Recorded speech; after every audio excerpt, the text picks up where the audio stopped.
స్వాభావిక ఉయర్వర, నమ్మాళ్ళవార్లు సాధించినటువంటి ఉయర్వర అనే శబ్దం దాని యొక్క అర్థాన్నే ఇక్కడ స్వాభావిక అంటూ. ఉయర్వర అంటే ఒక అర్థం, అనేక అర్థములు ఉన్నాయి. ఒక అర్థం ఏమిటి? ఉయర్వు, వరుత్తం. అక్కడ వ్యాఖ్యానం, నంబిళ్ళ వ్యాఖ్యానం. వరుత్తం ఆరా. సాధారణంగా లోకంలో ఎవరికైనా గొప్పతనం కలగాలంటే కష్టపడాలండి. కష్టపడకుండా గొప్పతనం వస్తుందా? రాదుగా. మరి పరమాత్మకి ఉన్న గొప్పతనం ఆయన కూడా ఏమైనా కష్టపడి సంపాదించుకున్నాడా? కష్టపడి సంపాదించుకున్నది కాదు, సహజ సిద్ధమైన గొప్పతనం. మిగతా వారికి ఇప్పుడు బ్రహ్మదేవుడు ఉన్నాడు, ఆయన మరి చాలా గొప్పవాడుగా 14 లోకముల్లోనికి. మరి అంత గొప్పతనం ఎలా వచ్చింది ఆయనకి? యుగ కోటి సహస్రాణి విష్ణువారాధ్య పద్మభూ పునః త్రైలోక్య ధాతృత్వం ప్రతిపేదే ఇది శుశ్రూమ. ఏంటి? బ్రహ్మదేవుడు ఇప్పుడు ఈ కాలంలో రిటైర్ అయిపోయే వాళ్ళందరూ ఎక్స్టెన్షన్ కోసం అని ప్రయత్నాలు చేసుకుంటూ ఉంటారు కదండి. ఈ సిస్టమ్ ఇవాళ కాదు, పూర్వం కూడా. బ్రహ్మదేవుడు పెద్ద ఆయనే పదవీ పరిమితి అయిపోయింది. అయిపోతే దిగిపోవాల్సిందే కదా, కనుక ఆయన దిగిపోవాలి. కానీ ఆయనకి మళ్ళా ఇంకొకసారి బ్రహ్మ పదవిని అధిష్ఠించాలి అని కోరిక. దానికోసమని శ్రీమన్నారాయణుడి గురించి కొన్ని కోట్ల యుగములు ఆరాధించి పునః త్రైలోక్య ధాతృత్వం ప్రతిపేదే, మళ్ళీ లోకములకు బ్రహ్మదేవుడై ఉండే పదవిని పొందినాడు. కనుక ఇప్పుడు బ్రహ్మదేవునికి గొప్పతనం ఎక్కడి నుంచి వచ్చింది? కష్టపడి సాధించుకున్నాడండి ఆయన. మహాదేవ సర్వమేధే ఆత్మానం హుత్వా దేవదేవో బభూవ. పరమశివుడు పరమాత్మను గురించి చాలా గొప్పగా తపస్సు చేసి, ఎంత ఘోరమైన తపస్సు అంటే తన శిరస్సును తానే నరికి వేసుకుని హోమగుండాల్లో వేశాడు పరమాత్మ. పరమాత్మకి చాలా ఆనందం కలిగింది ఆయన భక్తిని చూచి. నువ్వు దేవదేవుడివి, దేవతలందరికీ అధిపతివి అని బిరుదం ఇచ్చాడు, పట్టం ఇచ్చాడు. దేవదేవో బభూవః. మరి భగవంతుడికి గొప్పతనం ఉంది. ఇది కూడా అలా ఏమైనా తపస్సు చేసో మరొకటి చేసో యజ్ఞమో యాగమో చేసో సంపాదించాడా ఈ గొప్పతనాన్ని? ఆహా, స్వాభావిక. భగవద్ రామానుజులు విద్ధులైనది ఇక్కడే. ఉయర్వర ఉయర్నలం. ఉయర్వర ఉయర్వర అంటే ఇంతకంటే గొప్పది వేరొకటి లేనంతటి గొప్పతనం. భగవంతుడి కళ్యాణ గుణాలు అలాంటివి కదా. వీరు కూడా అనవధిక. అనవధిక అంటే అంతకంటే అధికమైనది వేరొకటి లేనటువంటి, అతిశయ గొప్పదైనటువంటి ఈశితృత్వం, నియమించుట. సమస్త జగత్తుని నియమించేవాడు కదండి పరమాత్మ. అలా స్వాభావిక, అనవధిక, అతిశయ ఈశితృత్వం. ఇది త్వయిన మృష్యతి వైదిక. నీయందు అనుభవించని వైదికుడు ఎవరయ్యా? నారాయణ. ఎవరు వైదికుడు? ఎంత గొప్పవాడు నువ్వు అంటే బ్రహ్మ, రుద్రుడు, ఇంద్రుడు మొదలైన వాళ్ళందరూ నీ మహిమలో, మహిమనే సముద్రంలో ఒక నీటి బిందువు లాంటి వారు. అంత గొప్పవాడు నువ్వు అని పరమాత్మ వైభవాన్ని ప్రస్తుతిస్తూ ఆళ్వార్లు అనుభవించిన రీతిలోనే ఆళ్వార్లు కూడా మనకు అనుభవిస్తున్నారు. ఒక వ్యక్తి గొప్పతనాన్ని తెలపడం అండి, ఇంతకంటే సమగ్రంగా ఎవరైనా చెప్పగలరా గొప్పతనాన్ని? అది సహజ సిద్ధమై ఉండాలి. తనతో సమానంగాని తనకంటూ అధికంగాని ఉన్నటువంటి ప్రభావం ఉన్నటువంటి వాడు మరొకడు లేనటువంటి వాడై ఉండాలి. సమస్తమును శాసించేటటువంటి వాడై ఉండాలి. ఇది భగవంతుని యందు తప్ప మరి ఇంకెవరి యందు ఉంది? అందుచేత నారాయణ పైన మృష్యతి వైదిక కహ, వైదికుడైన వాడు ఎవరైనా సరే వైదికులు ఎవరైనా సరే పరమాత్మ యందే ఈ శత్రుత్వాన్ని ఒప్పుకొని తీరాలి. ఈ ఆఖ్యానంలో స్వాభావికేది అవుతారు. గతి సామాన్యన్యాయధిరే నారాయణనే సర్వస్మాత్ పరణెన్రదు. వెనుక శ్లోకంలో గతి సామాన్య న్యాయం, సామాన్య శబ్దములు విశేష శబ్దంలో పర్యవసిస్తాయి చెప్పుకున్నాం కదా. బ్రహ్మ ఇత్యాదులన్నీ ఇవన్నీ మరొకరికి అర్థం చెప్పడానికి వీలు లేకుండా రూఢిగా ఒక్క వ్యక్తిని మాత్రమే చెప్పే శబ్దమునందు ఎవరికైనా చెప్పదగినటువంటి ఈ శబ్దములన్నీ కూడా పర్యవసిస్తాయి అని ఆ న్యాయం ప్రకారం నిన్నటి పాసురంలో శ్లోకంలో అనుగ్రహించారు. గతి సామాన్య న్యాయం இதில் விசேஷவாச்சியான சிவா செம்பாதி சப்தங்களாலும் ప్రతిపాదింపబడుகிறாన్ నారాయణనే విశేషమైన వ్యక్తిని చెప్పేటటువంటి శివుడు, శంభువు మొదలైనటువంటి శబ్దముల చేత కూడా ప్రతిపాదింపబడేవాడు శ్రీమన్నారాయణుడే என்று సర్వ వేదాంత వ్యాఖ్యాన రూపమాయ్, సర్వ వేదాంతములకు వ్యాఖ్యానం అంటే వేదాంతములన్నీ తెలిపేది ఈయననే.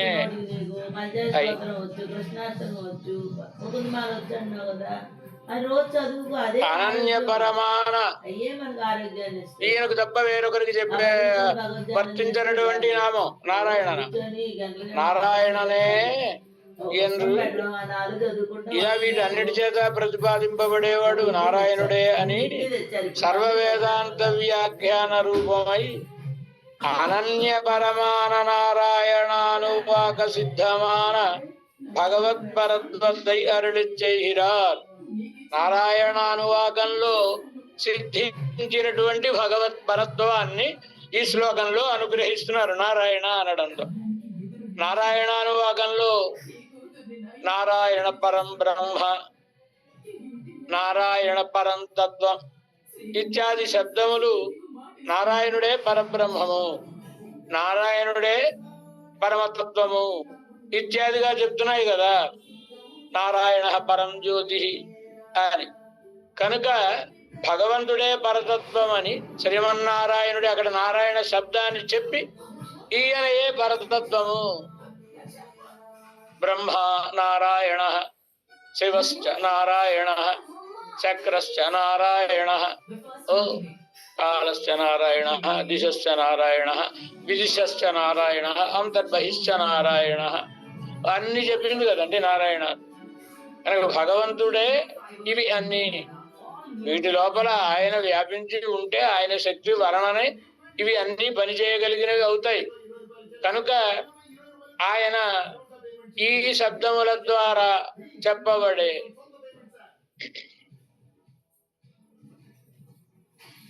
వ్యక్తి శ్రీమన్నారాయణుడు. భగవద్ రామానుజులు వేదార్థ సంగ్రహంలో వేదాంత శ్రవణేన హి వ్యుత్పత్తి పూర్యతే అని ఒక అద్భుతమైన మాట. వేదాంతం చదువుకుంటేనే శబ్దార్థం తెలుస్తుంది. దేవుడు వ్యాకరణం చదువుకుంటే కదా శబ్దార్థం తెలిసేది, ప్రకృతి ఏది ప్రత్యయం ఏది అని. వేదాంతం చదువుకుంటే తెలుస్తుంది. ఏం తెలుస్తుంది? ఇప్పుడు ఒక శబ్దం ఉంది, ఆ శబ్దం ఒక వ్యక్తిని బోధిస్తుంది. ఆ వ్యక్తి పేరు పెట్టి, ఇప్పుడు 10 మంది ఉంటారండి, అందులో మనం ఏదో ఒక పేరు పెట్టి పిలిచామనుకోండి, కృష్ణమాచార్యులు, మరి వాళ్ళ పేరు వీళ్ళ పేరు చెబితే వాళ్ళ కోపం వస్తుంది. మన పేరు చెప్పి కృష్ణమాచార్యులు పిలిచారనుకోండి, ఆయన లేచి వస్తాడండి. ఈ ఎంతమందికి వినబడింది ఈ శబ్దం? ఉన్నవాళ్ళందరికీ వినబడింది, కానీ ఒక ఆయనే లేచి వచ్చు. ఎందుకని? మనం పిలిచిన ఈ పిలుపు సంస్కృతంలో నామ, ఇంగ్లీష్ లో నేమ్. నామ అంటే అర్థం ఏమిటి? వంగునది అని అర్థం. అంటే మనం పిలిచిన ఈ పిలుపు, ఆ పిలుపుకు అర్థమైన వాళ్ళు ఎవడో ఉంటారుగా, ఆ పేరు గలవాళ్ళు. ఆయన దగ్గరికి వెళ్ళి వంగింది ఆ పేరు. కనుక గొప్ప అర్థం అండి. మనకి ఏదో కథల్లో చెప్పేస్తారండి, మన మహర్షులు కథల్లో చెప్పేస్తారు. శ్రీరామ ఓ పరీక్ష పెట్టాడండి జనక మహారాజు గారు. వీళ్ళని ఎవరైతే ఎక్కువ పెడతారో వాళ్ళకి మా అమ్మాయిని ఇచ్చి వివాహం చేస్తాను. అనే సామాన్యుడా జనకుడు అంటే? కర్మణైవహి సంసిద్ధి ఆస్థితా జనకాదయ. స్థితప్రజ్ఞావస్థకు చెందినవాడు కదా ఆయన. కనుక ఏమిటి ఇందులో తత్వం? ఏ వేదాంతార్థాన్ని? రామాయణం అంటే రామాయణం కథ కాదు, జరిగిన కథని మాత్రమే చెప్పడం ఉద్దేశం కాదు. ఏదో బ్రహ్మణార్థాయ అంటాడు వాల్మీకి మహర్షే చెప్పాడు, పేరు పెట్టాడు రామాయణం. వేదమును విశదీకరించు గ్రంథము. కనుక ఈ చరిత్రలని వేదాన్ని విశదీకరించేవండి. జనకుడు ఒక జీవుడు. ఈయన తన ఆత్మను ఆత్మ సీత ఇద్దరు ఒకటే. ఆత్మకి పుట్టుక లేదు, సీతమ్మకి పుట్టుక లేదు కదా. సీతమ్మ పరతంత్రురాలు, ఆత్మ పరతంత్రం అయినది కదా. కనుక ఈ ఆత్మను పరమాత్మకు సమర్పించవలేను అనుకున్నాడు. పరమాత్మ ఎవరో తెలియాలిగా. ఆత్మని పరమాత్మకు సమర్పించాలంటే భగవంతుడు ఎవరో తెలియాలిగా. దానికి వచ్చిన టెస్ట్ పెట్టాడండి. ధనుసు ఎవరు ఎక్కువ పెడితే వాళ్ళకి మా అమ్మాయిని ఇస్తాను. ఎంత గొప్ప వాళ్ళు వచ్చినా ఆ ధనుసుని ఎక్కువ పెట్టలేకపోయారు. ఎక్కువ పెట్టాలంటే ఏం చేయాలి? ధనుసును ఆ మందసంలోంచి పైకి తీసి నిలబెట్టి అల్లెత్రాడు ఉంటుంది. ఈ అల్లెత్రాడు కట్టాలంటే దాన్ని వంచాలి, వంచి అల్లెత్రాడిని కట్టాలి. ఎవరికి అంత సామర్థ్యం లేకపోయింది. అసలు ఎవడూ ఎక్కువ పెట్టలేదు. పురాణాంతరాలు వెళ్తే ఎవరు ఎక్కువ పెట్టలేదు, ఒక రావణాసురుడు. వాడికి 20 చేతులు ఉన్నాయి కనుక 19 చేతులతోటి ఎత్తి పట్టుకుని ఓ చేతితోటి వంగి త్రాడు తీసి కట్టాలి. వంగేటప్పుడు మీద పడేసుకున్నాడు. ఇంక దాన్ని వంచడమే లేదు, వీడు పట్టమే. వీడి మీద ధనుసు పడి ఎవరికి అది కాలేదు. రామచంద్ర స్వామి వచ్చాడండి. ఆయన వచ్చి ఓ ధనుర్భంగం అని ప్రత్యేకంగా ఒక కావ్యం, ఈ కావ్యంలో చాలా అద్భుతంగా వర్ణిస్తారు. సరే, అది మనకి ప్రకృతం కాదు. రామచంద్రుడు వచ్చాడండి, ఎత్తి పట్టుకున్నాడు, వంచాడు, విల్లిత్రాటిని కట్టాడు. అంటే ఈ విల్లు ఎవరికి వంగింది? రాముడు. విల్లు అంటే అర్థం ఏమిటి? ఎంత అందంగా చెప్పాడండి. అష్టచక్ర మంజూషం, 8 చక్రాల బండి. ఆ బండిలో అంటే పెద్ద ఒక భూషణం లాంటిది అనమాట. చక్రాలు ఉన్నటువంటి 8 చక్రాలు ఉన్నాయి. అందులో ఈ ధనుసు. దాన్ని తోసుకుని వచ్చారు, కొన్ని వేల మంది తోసుకుని వచ్చారు. త్రిశతోపనీతం అంటారు భాగవతంలో. అయితే 300 మంది తోసుకుని వచ్చారని చెప్తారు కదా. అలాంటిది 8 చక్రాల బండిలో ఈ ధనుసు, 8 అక్షరాల మంత్రం, అష్టాక్షరి మంత్రం. అందులో ఉన్న పదం ఓంకారం, ప్రణవం. ప్రణవో ధను ఉపనిషత్తు చెప్తుంది ప్రణవం. ఇప్పుడు ఈయన పరీక్ష ఏంటి? ఈ ఓంకారం ఎవరికి పేరు? పరమాత్మని చెప్తుందండి ఓంకార. పరమాత్మ ఎవరు? ఎవరైతే ఆయనకే ధనుసు అంగుతుంది, ఎవరైతే వాళ్ళ దగ్గరే ఈ ఓంకారం అనేది వర్తిల్లుతుంది, నమనం చేస్తుంది అని పరీక్ష పెట్టినట్టు సరి ఎత్తాడే. తర్వాత కథ అంతా. కనుక పరమాత్మ అర్పించాలి. పరమాత్మ అని చెప్పేటటువంటిది ఓంకారం. దాని పేరు నా పేరే. ఓంకారం అంటే పరమాత్మకు పేరు. అవతి భూతాన్ని, అందరినీ కాపాడేవాడు ఆయనగా. బ్రహ్మరుద్రేంద్రాది దేవతలందరూ ప్రార్థిస్తేనేగా వచ్చి కాపాడడానికి శ్రీరామచంద్రుడుగా అవతరించాడు ఆయన. కనుక ఈ ఓంకారం ఆయనకు పేరు అని అర్థం. అలా పరమాత్మ ఒక వ్యక్తికి ఓ పేరు పెట్టి పిలిచాం. ఈ పేరు వెళ్ళి అక్కడ వంగింది. ఏమండి పిలిచారు అని వచ్చాడు. ఇప్పుడు ఈ పేరు ఎవరికి? ఎవరిని చెప్తోంది? ఎవరిని చెప్తుంది? అదిగో ఆయన ఎవరో నల్లగానో తెల్లగానో పొడుగానో పొట్టుగానో ఉన్నాడుగా, ఆయన చెప్తోందండి ఈ పేరు అని. సంతోషం. ఆ వ్యక్తి పరలోకానికి ప్రయాణం కట్టేసిన తర్వాత వచ్చి ఇదివరకు పిలిచిన వాళ్ళే, నాన్న తాళాలు ఎక్కడ పెట్టావో చెప్పు నాన్న అంటే చెప్తారండి. ఆ శరీరం ఏమైనా మాట్లాడుతుందా? మరి ఇదివరకు పిలిస్తే వచ్చిందిగా, ఇప్పుడు ఎందుకు రాలేదు? అసలు ఆ పేరుకు హక్కుదారి ఇప్పుడు అందులో లేడు. ఆ జీవుడు ఎవరో అన్నాడు కదండి, ఆయన ఈ శరీరాన్ని మోసుకుని వస్తున్నాడు. మనం పిలిస్తే ఏదో కండువా చొక్కాతో పెడుతున్నావా, అలాగే ఆ జీవుడిని పిలిస్తే శరీరంతో వస్తున్నాడు. కనుక ఈ పేరు ఎవరికి చెందినది అంటే శరీరానికి కాదు, శరీరం లోపల జీవుడికి. ఇంతదాకా వేదాంత శాస్త్రం చదివితేనేగా శరీరము జీవుడు, ఈ వాడికి కర్మారబ్ధమైనటువంటిది శరీరం, కర్మనంత వరకు శరీరం, ఇవన్నీ తెలుస్తాయి. సరే, ఇప్పుడు ఆ జీవుడికి పేరా ఇది అంటే ఆ జీవుడి లోపల పరమాత్మ ఉన్నాడు. పరమాత్మ పర్యంతము ఎక్కడ అపర్యవసాన వృత్తిగా భగవద్రామానుల వాక్యం సర్వే శబ్దా అపర్యవసాన వృత్త్యా పరమాత్మ పర్యంతస్యైవ వాచకాః. ప్రతి శబ్దము మధ్యలో ఎక్కడా ఆగకుండా పైన రూపము, లోపల జీవుడు, ఆ లోపల దేవుడు అక్కడ వరకు వెళ్ళిపోతుంది, ఆయనను బోధిస్తుంది. ఇది కనుక ఇప్పుడు బ్రహ్మ అన్న, శివ అన్న, శతముఖ అన్న పరమాత్మ దాకా వెళ్ళిపోతుంది ఈ పేరు. ఉదాహరణకి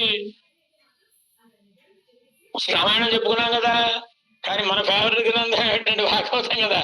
భాగవతం చెప్పుకోకపోతే ఎలాగా? గజేంద్రుడు పిలిచాడండి, ఏమని పిలిచాడైన? ఎక్కడ పరమాత్మని పేరు పెట్టి శ్రీమన్నారాయణ, లక్ష్మీపదే, విష్ణు ఏం పిలవలేదు ఆయన.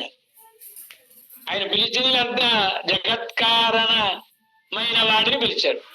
ఆ జగత్కారకత్వ లక్షణాలను పెట్టి పిలిచాడు. యస్మిన్ ఇదం యతశ్చేదం ఏనేదం ఏ ఇదం స్వయం.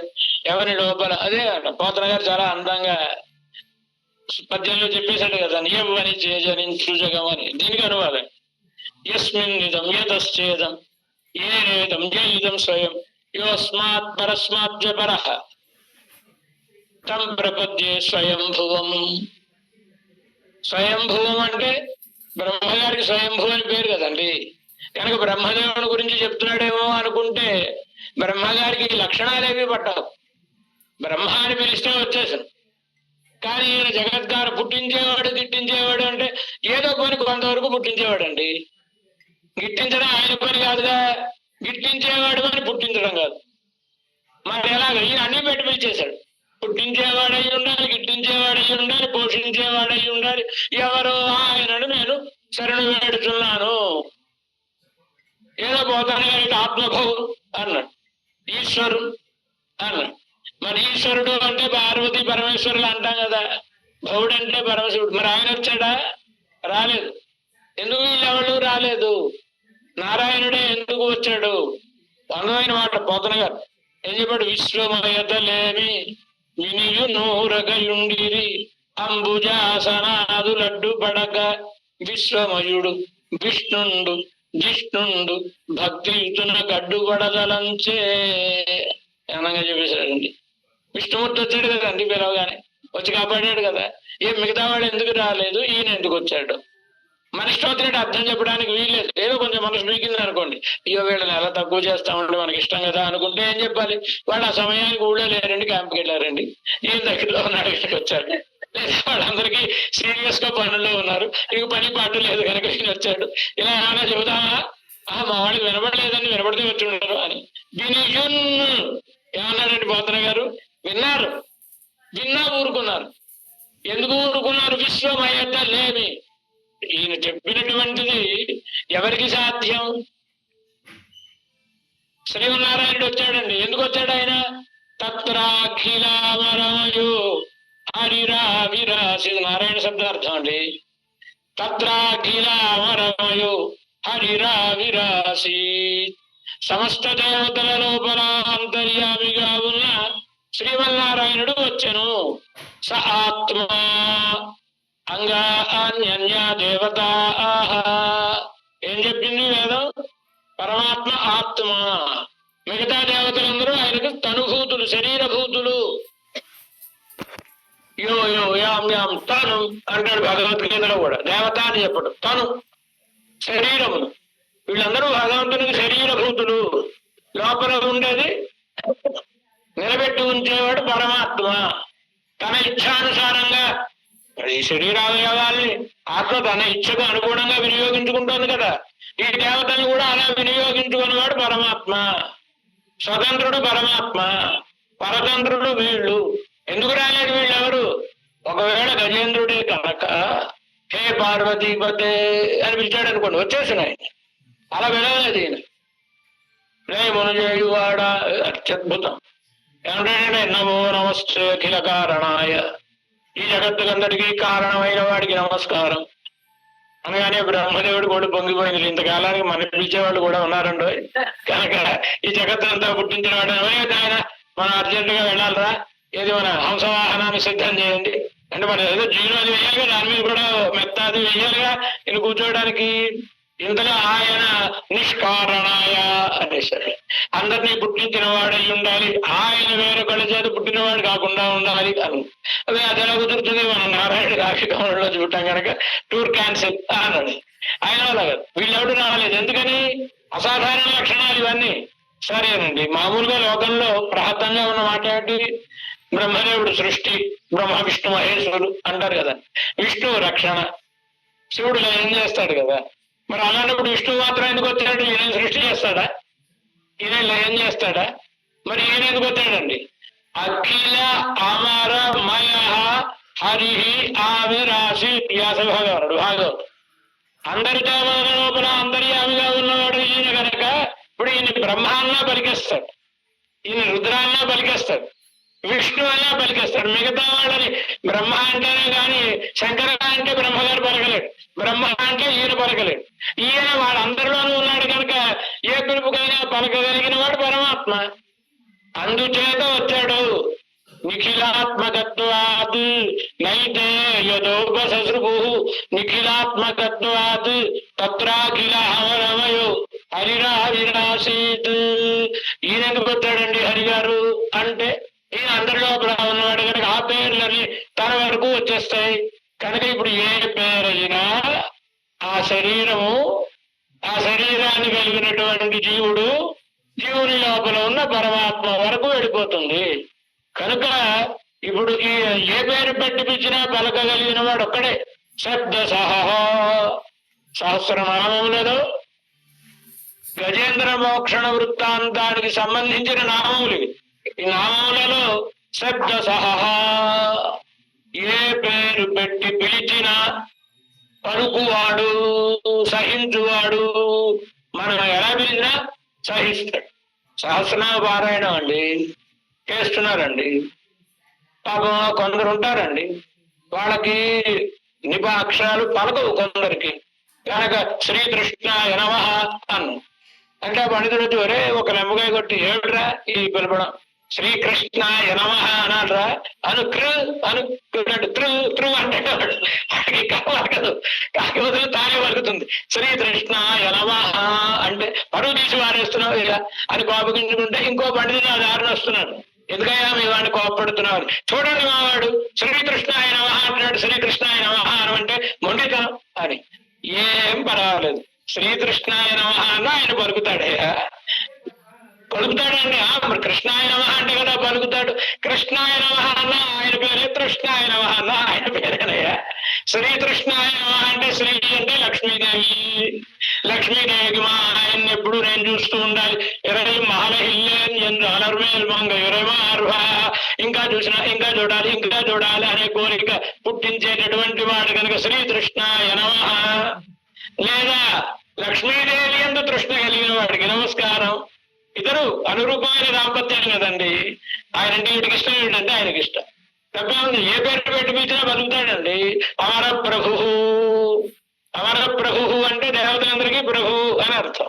కానీ ఆ శ్లోకాన్ని విడదీయడంలో మర ప్రభు అని పాపం ఒక ఆయన చదువు, మర ప్రభు మర ప్రభు అని. ఆయన ఇక్కడ వాడు కాదు, తమిళనాడు వాడు. కనుక తమిళంలో మర అనే వాటికి చెట్టు అని అర్థం. మర ప్రభు అంటే చెట్టుకు దేవుడు, చెట్టుకు ప్రభువు. రావి చెట్టు విష్ణువంశం కలిగింది కదండి. ఈయన రోజు చెమ్ము నీళ్లు పోయడం, అది చుట్టూ ప్రదక్షిణ చేయమంది శాస్త్రం, చేయడం ఇలా చేస్తున్నాడు. ఈయన ఇలా చేస్తుంటే ఎవడో పండితుడు వచ్చి ఇదేమిట్రా ఆయన మరప్రభు ఏమిట్రా, చెట్లు కోసం చెట్లు వరమని చెప్పిందండి సహస్రనామం. మరప్రభు మరప్రభు కాదు, అమర ప్రభు అది పరమాత్మ. అనేది చెట్టు నీళ్లు పోస్తున్నాం అంటే ఆ మర్నాటి నుంచి ఇంకా చెట్టు లేదు, నమస్కారం లేదు, అయ్యో పొరపాటు చేద్దామా. భగవంతుడు వచ్చి ఆ పండుగను లంబగా కొట్టేట నిద్రలో. ఎందుకంటే ఏమిరా పాపాత్ముడా, వాడేదో ఓ చెట్టుకి ఓ చెంబుడు నీడు పోస్తున్నాడు, ఇదేదో ఒక పుణ్యం చేస్తున్నాడు వాడు. నువ్వు వచ్చి ఇంతకాలం నువ్వు తప్పు చేసావురా అని ఆ చేసే పుణ్యం కూడా చేయకుండా చేసావు అంటే అది తప్పు కదా అండి, మరి వరప్రభు అనకూడదు కదా అండి. అంటే నష్టం ఆ చెట్టుకి నేను అధిపతి కాదా? నా ఆధిపత్యంలో చెట్లు లేదా, దేవతలే ఉన్నారా? దేవతలు నా ఆధిపత్యంలో వాళ్ళే, చెట్లు నా ఆధిపత్యంలో, కోటలు నా ఆధిపత్యంలో. గోవర్ధనగిరి వ్యక్తి దేవుడని చూపించలేదండి ఆయన, కనుక ఇవన్నీ ఆయన ఆధిపత్యంలో కదా. రావి చెట్టు నా అంశ కలిగినది కదా, ఆయన నీళ్లు పోస్తున్నాడు అంటే ఆయన పాపను సరిగానే ఆరాధిస్తున్నాడు, నువ్వు వచ్చి జడగొట్టావు. కనుక శబ్ద సహ, ఏ శబ్దం అయినా సహించగలిగిన వాడు ఒక్కడే, ఆయన నారాయణుడు. కనుక ఇప్పుడు బ్రహ్మ, శివ, శతమఖ ఇత్యాది మాటలు అన్నిటికీ కూడా పలికేటటువంటి వాడు భగవంతుడు అన్న.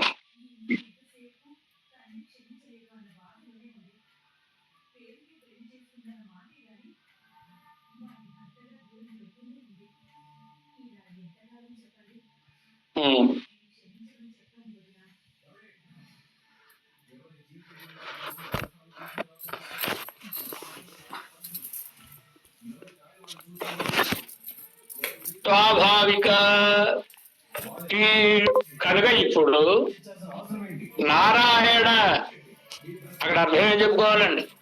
ఇప్పుడు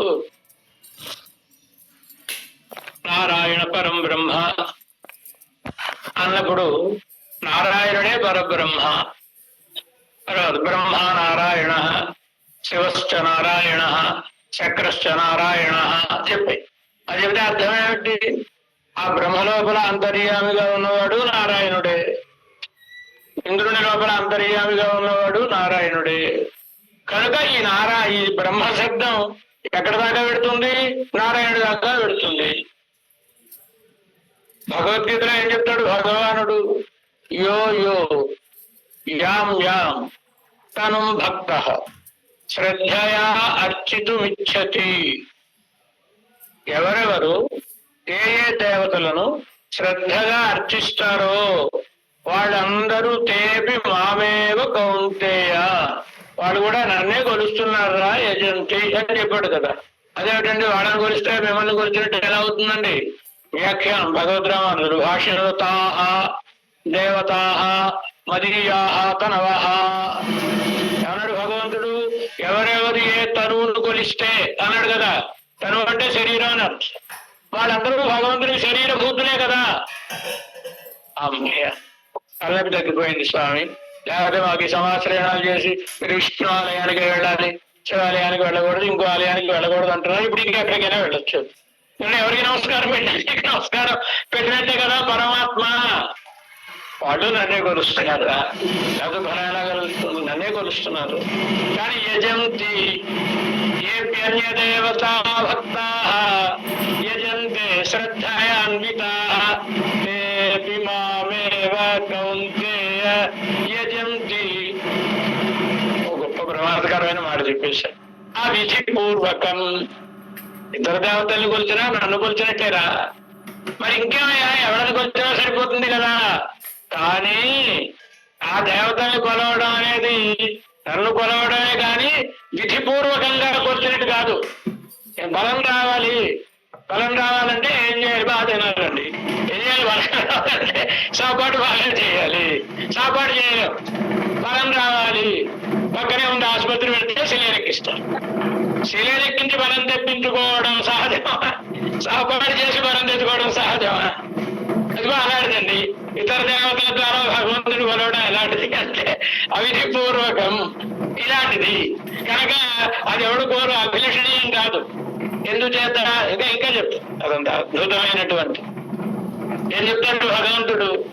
ఇప్పుడు కొలిచావు అనుకో, నన్నే కొలిచావు నువ్వు, నేను ఆయనలో ఉన్నాను. కానీ ఆ పోస్ట్ కి చెక్ పవర్ కొంతవరకే ఉంటుంది. ఆ దేవుడికి చెక్ పవర్ కొంతవరకే ఉంటుంది. నువ్వు ఎంత కొలిచినా అంతకు మించి ఆయన ఇవ్వలేడు కదా. కనుక ఇప్పుడు నువ్వు ఆ దేవత శరీరంలో ఉన్న నన్ను కొలిచావు కనుక ఆ దేవతకు ఎంతవరకు అయితే అధికారం ఇచ్చానో అంతవరకు అంతవత్తు బలం దేశం తద్భవత్ అల్పమేధస అంతము కలిగిన ఫలమే కలుగును. అదే నువ్వు నన్ను తినగలుగుతావు అనుకో, నాకేం చెప్పుకోవడానికి లిమిటేషన్ లేదు. నేను మోక్షం కావాలన్నా ఇస్తాను, ముక్తి కావాలన్నా ముక్తి కావాలన్నా ఏం కావాలన్నా ఇవ్వగలిగిన వాడిని. ఇది తేడా అంటారండి. కనుక ఈ శబ్దములన్నీ పరమాత్మనే చెబుతాయి. పరమాత్మ వీటన్నిటి లోపల తాను అంతర్యామిగా ఉన్నటువంటి వాడు గనక విశేషవాచ్యాన విశేషమైన భగవంతునికి శరీరభూతులైనటువంటి వారిని చెప్పేటటువంటివి అయిన శివ, శంభు ఆది శబ్దంగళాలు. ఈ శబ్దాలు ఎవరివి? శివ, శంభు శబ్దములు ఎవరివి అసలు అంటే వేదం ఒక కథ చెప్పు. బ్రహ్మదేవుడు పరమాత్మ బ్రహ్మని సృష్టించి వేదములను ఉపదేశం చేసి, ఒరే నాయన ఇంకా నువ్వు ఈ జగత్తునంతా సృష్టించు అన్నారు. అనగానే ఆయన మొట్టమొదటగా తొలుతొలుతగా 4 కొడుకులు కానీ సనక, సనందన, సనత్ కుమార, సనాతనుడని ఒక 4 కుమారుని కన్నాడు. కన్న తర్వాత అటు మహావిజ్ఞానుడే, ఒరే నాయన నాకు సహాయంగా మీరు కూడా తోడు ఉండండి, ఈ సృష్టి అంతా చేయాలి, ఏమంటే మమ్మల్ని ఈ జంధ్యాతంలోకి లాక్కండి, నారాయణుని స్మరించుకుంటామని వెళ్ళిపోయారు వాడు. మరి ఈయన చూసి ఏదో ప్రథమ కవడే మక్షికాపాత అని ఆరంభంలో సృష్టి ఆరంభంలోనే పుట్టినవాడు నాకు పనికి రాకుండా వెళ్ళిపోయారు వీళ్ళు, మేము ఏదో భగవంతుడికి వచ్చుకుంటామని అయ్యో అని బాధ కలిగి. ఎప్పుడైతే బాధ కలిగిందో లలాటం నుంచి ఒక చెమట బిందువు నేల మీద పడి అందులోంచి రుద్రుడు పుట్టినవాడు ఏడుస్తున్నాడు. ఏడుస్తుంటే ఎందుకు నేను ఆయన ఏడుస్తున్నాం అన్నాడు బ్రహ్మదేవుడు. అనపహత పాప్మావాహం పిత మమ నామధేహి, నాకు పాపాలు పోలేదండి, నాన్నగారు నాకు పేరు పెట్టండి అని అడిగాడు. అడిగితే ఏం పేరు పెట్టాలి? రోదనాథ్ రుద్రోసి, ఏడుస్తూ పుట్టావు కనుక రుద్రుడిగా అని. కానీ ఒకరోడు అనపహత పాప్మావాహం, ఇంకా పాపాలు పోలేదండి, మా నామధేహి నాకు పేరు పెట్టండి, శివ, శంభు, సర్వ, శంకర, ఇలా 8 పేర్లు పెట్టాడు. ఈ పేర్లు ఏమిటి అంటే బ్రహ్మదేవుడు వాళ్ళ నాన్నగారు శ్రీమన్నారాయణ ఆయన పేర్లు, ఆయన పేర్లు తన కొడుకు పెట్టుకున్నాడండి. సంప్రదాయం ఎక్కడి నుంచి వచ్చింది? ఇప్పుడంటే మనం కుక్కల పేర్లు నక్కల పేర్లు పెడుతున్నాం, కానీ పెద్దవాళ్ళ పేరు తప్ప ఏ పెట్టినా పర్వాలేదు, తామీ కానివ్వండి మరొకటి కానివ్వండి, పెద్దవాళ్ళ పేరు మాత్రం పెట్టకూడదు. నామకరణం అనేది వైదిక సంస్కారం. నామకరణం అనేది వైదికంగా జ్యోతిర్విధులైనటువంటి వాడు ఆ జాతకాన్ని అంతా చూసిన తర్వాత వీడికి ఏమైనా దోషాలున్నా పోవడం కోసం వాళ్ళ వంశంలో పుణ్యాత్ములైన వాళ్ళు ఎవరైనా ఉంటే, లేదా ఇష్టదైవం ఎవరైనా ఉంటే వారి పేర్లను పెట్టుకోవడం అనేటటువంటిది వైదిక సంప్రదాయం. కనుక బ్రహ్మదేవుడు తన కుమారునికి తన తండ్రి గారు అంటే ఈ పేరుకి అసలు హక్కుదారుడు ఎవరు? అసలైన ఆయన మానవుడు వచ్చి తాతగారు నా పేరు పెట్టుకున్నారు ఏంటంటే అని అడగకూడదు. తాతగారు మానవుడిని అడుగుతాడు కానీ ఎవరే నా పేరు పెట్టుకున్నావరా అని. అలా ఈ పేర్లని భగవద్వాతకములే ఒక రకంగా, మరొక రకంగా వీళ్ళందరి లోపల అంతర్యామిగా ఉన్నవాడు ఆయనే కనుక శివ, శంభాది శబ్దంగళాలు ప్రతిపాదింపబడిరాన్ నారాయణనే. అలా ప్రతిపాదింపబడేవాడు నారాయణుడే అని సర్వ వేదాంత వ్యాఖ్యాన రూపమాయ్ వేదాంత శ్రవణైన ఈ వ్యుత్పత్తి పురియతని చెప్పుకున్నాం కదా. వేదాంతములన్నీ తెలిపేటటువంటివి ఆ రూపమై అనన్యపరమాణ నారాయణుని గురించే చెప్పేటటువంటిదైన నారాయణానువాక సిద్ధమాన, నారాయణానువాకంలో సిద్ధించిన భగవత్ పరత్వత్తై భగవంతుని పరత్వమును అరుడు చేయిరా ప్రసాదించుతున్నారు. ఏమని? స్వాభావికానవధికాతిశయేషితృత్వం. పరిపాలించడం అనేది తరతమ భేదములతో ఉంటుంది. ఒకడు ఇంట్లో వాళ్ళని పరిపాలిస్తాడు, ఏదో భార్య బిడ్డలు చెప్పిన మాట వినాలనుకోండి, ఆయన ఆ ఇంటికి ఈశుడు, ఇంటిని నియమించేవాడు. మరొకళ్ళు ఊరిని నియమించేవాళ్ళు, ఒక లోకాన్ని నియమించేవాళ్ళు, అనేక లోకములను నియమించేవాళ్ళు.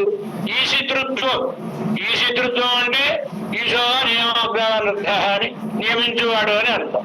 అలా నియమించడం అనేది, ఈ నియామకత్వం అనేది పరిపూర్ణంగా ఎవరిలోనున్నది?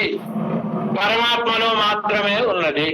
అందరినీ నియమించగలిగిన అయినటువంటి వాడు పరమాత్మ మాత్రమే కనుక దానిని వర్ణిస్తున్నారు.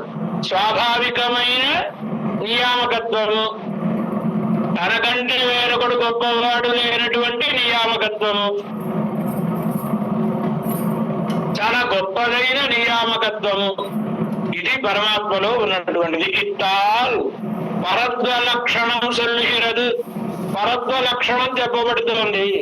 స్వాభావిక శబ్దత్తాల్, స్వాభావికం అంటే సహజ సిద్ధంగా కలిగిన గొప్పతనం, కష్టపడి సంపాదించుకోవడం కాదు, ఎవడనో ఆరాధించో మరొకటి చేసో సంపాదించుకోవడం కాదు, అలా లేకుండా సహజ సిద్ధంగా ఉన్న గొప్పతనం, పరిపాలన సామర్థ్యం. కనుక స్వాభావిక శబ్దత్తాల్ కర్మోపాధికమాయ్, కష్టపడి సంపాదించుకోవడం అనగానే పరిమితం అయిపోతుంది. ఎంత కష్టపడితే అంతే శక్తి కలుగుతుంది కదా. కనుక అట్లా 10 మందిని శాసించేవాడు, 100 మందిని శాసించేవాడు, అలా వాడు చేసిన కృషిని బట్టి గొప్పతనం కలుగుతూ ఉంటుంది.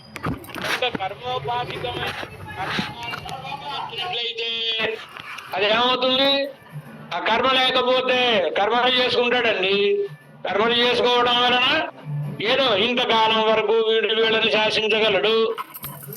పదవులలాగే ఇప్పుడు బ్రహ్మరుద్రేంద్రాది దేవులు పదవులేగా, ఆ పదవులు లేకపోతే వాళ్ళందరూ కిందకి దిగిపోవలసిందేగా.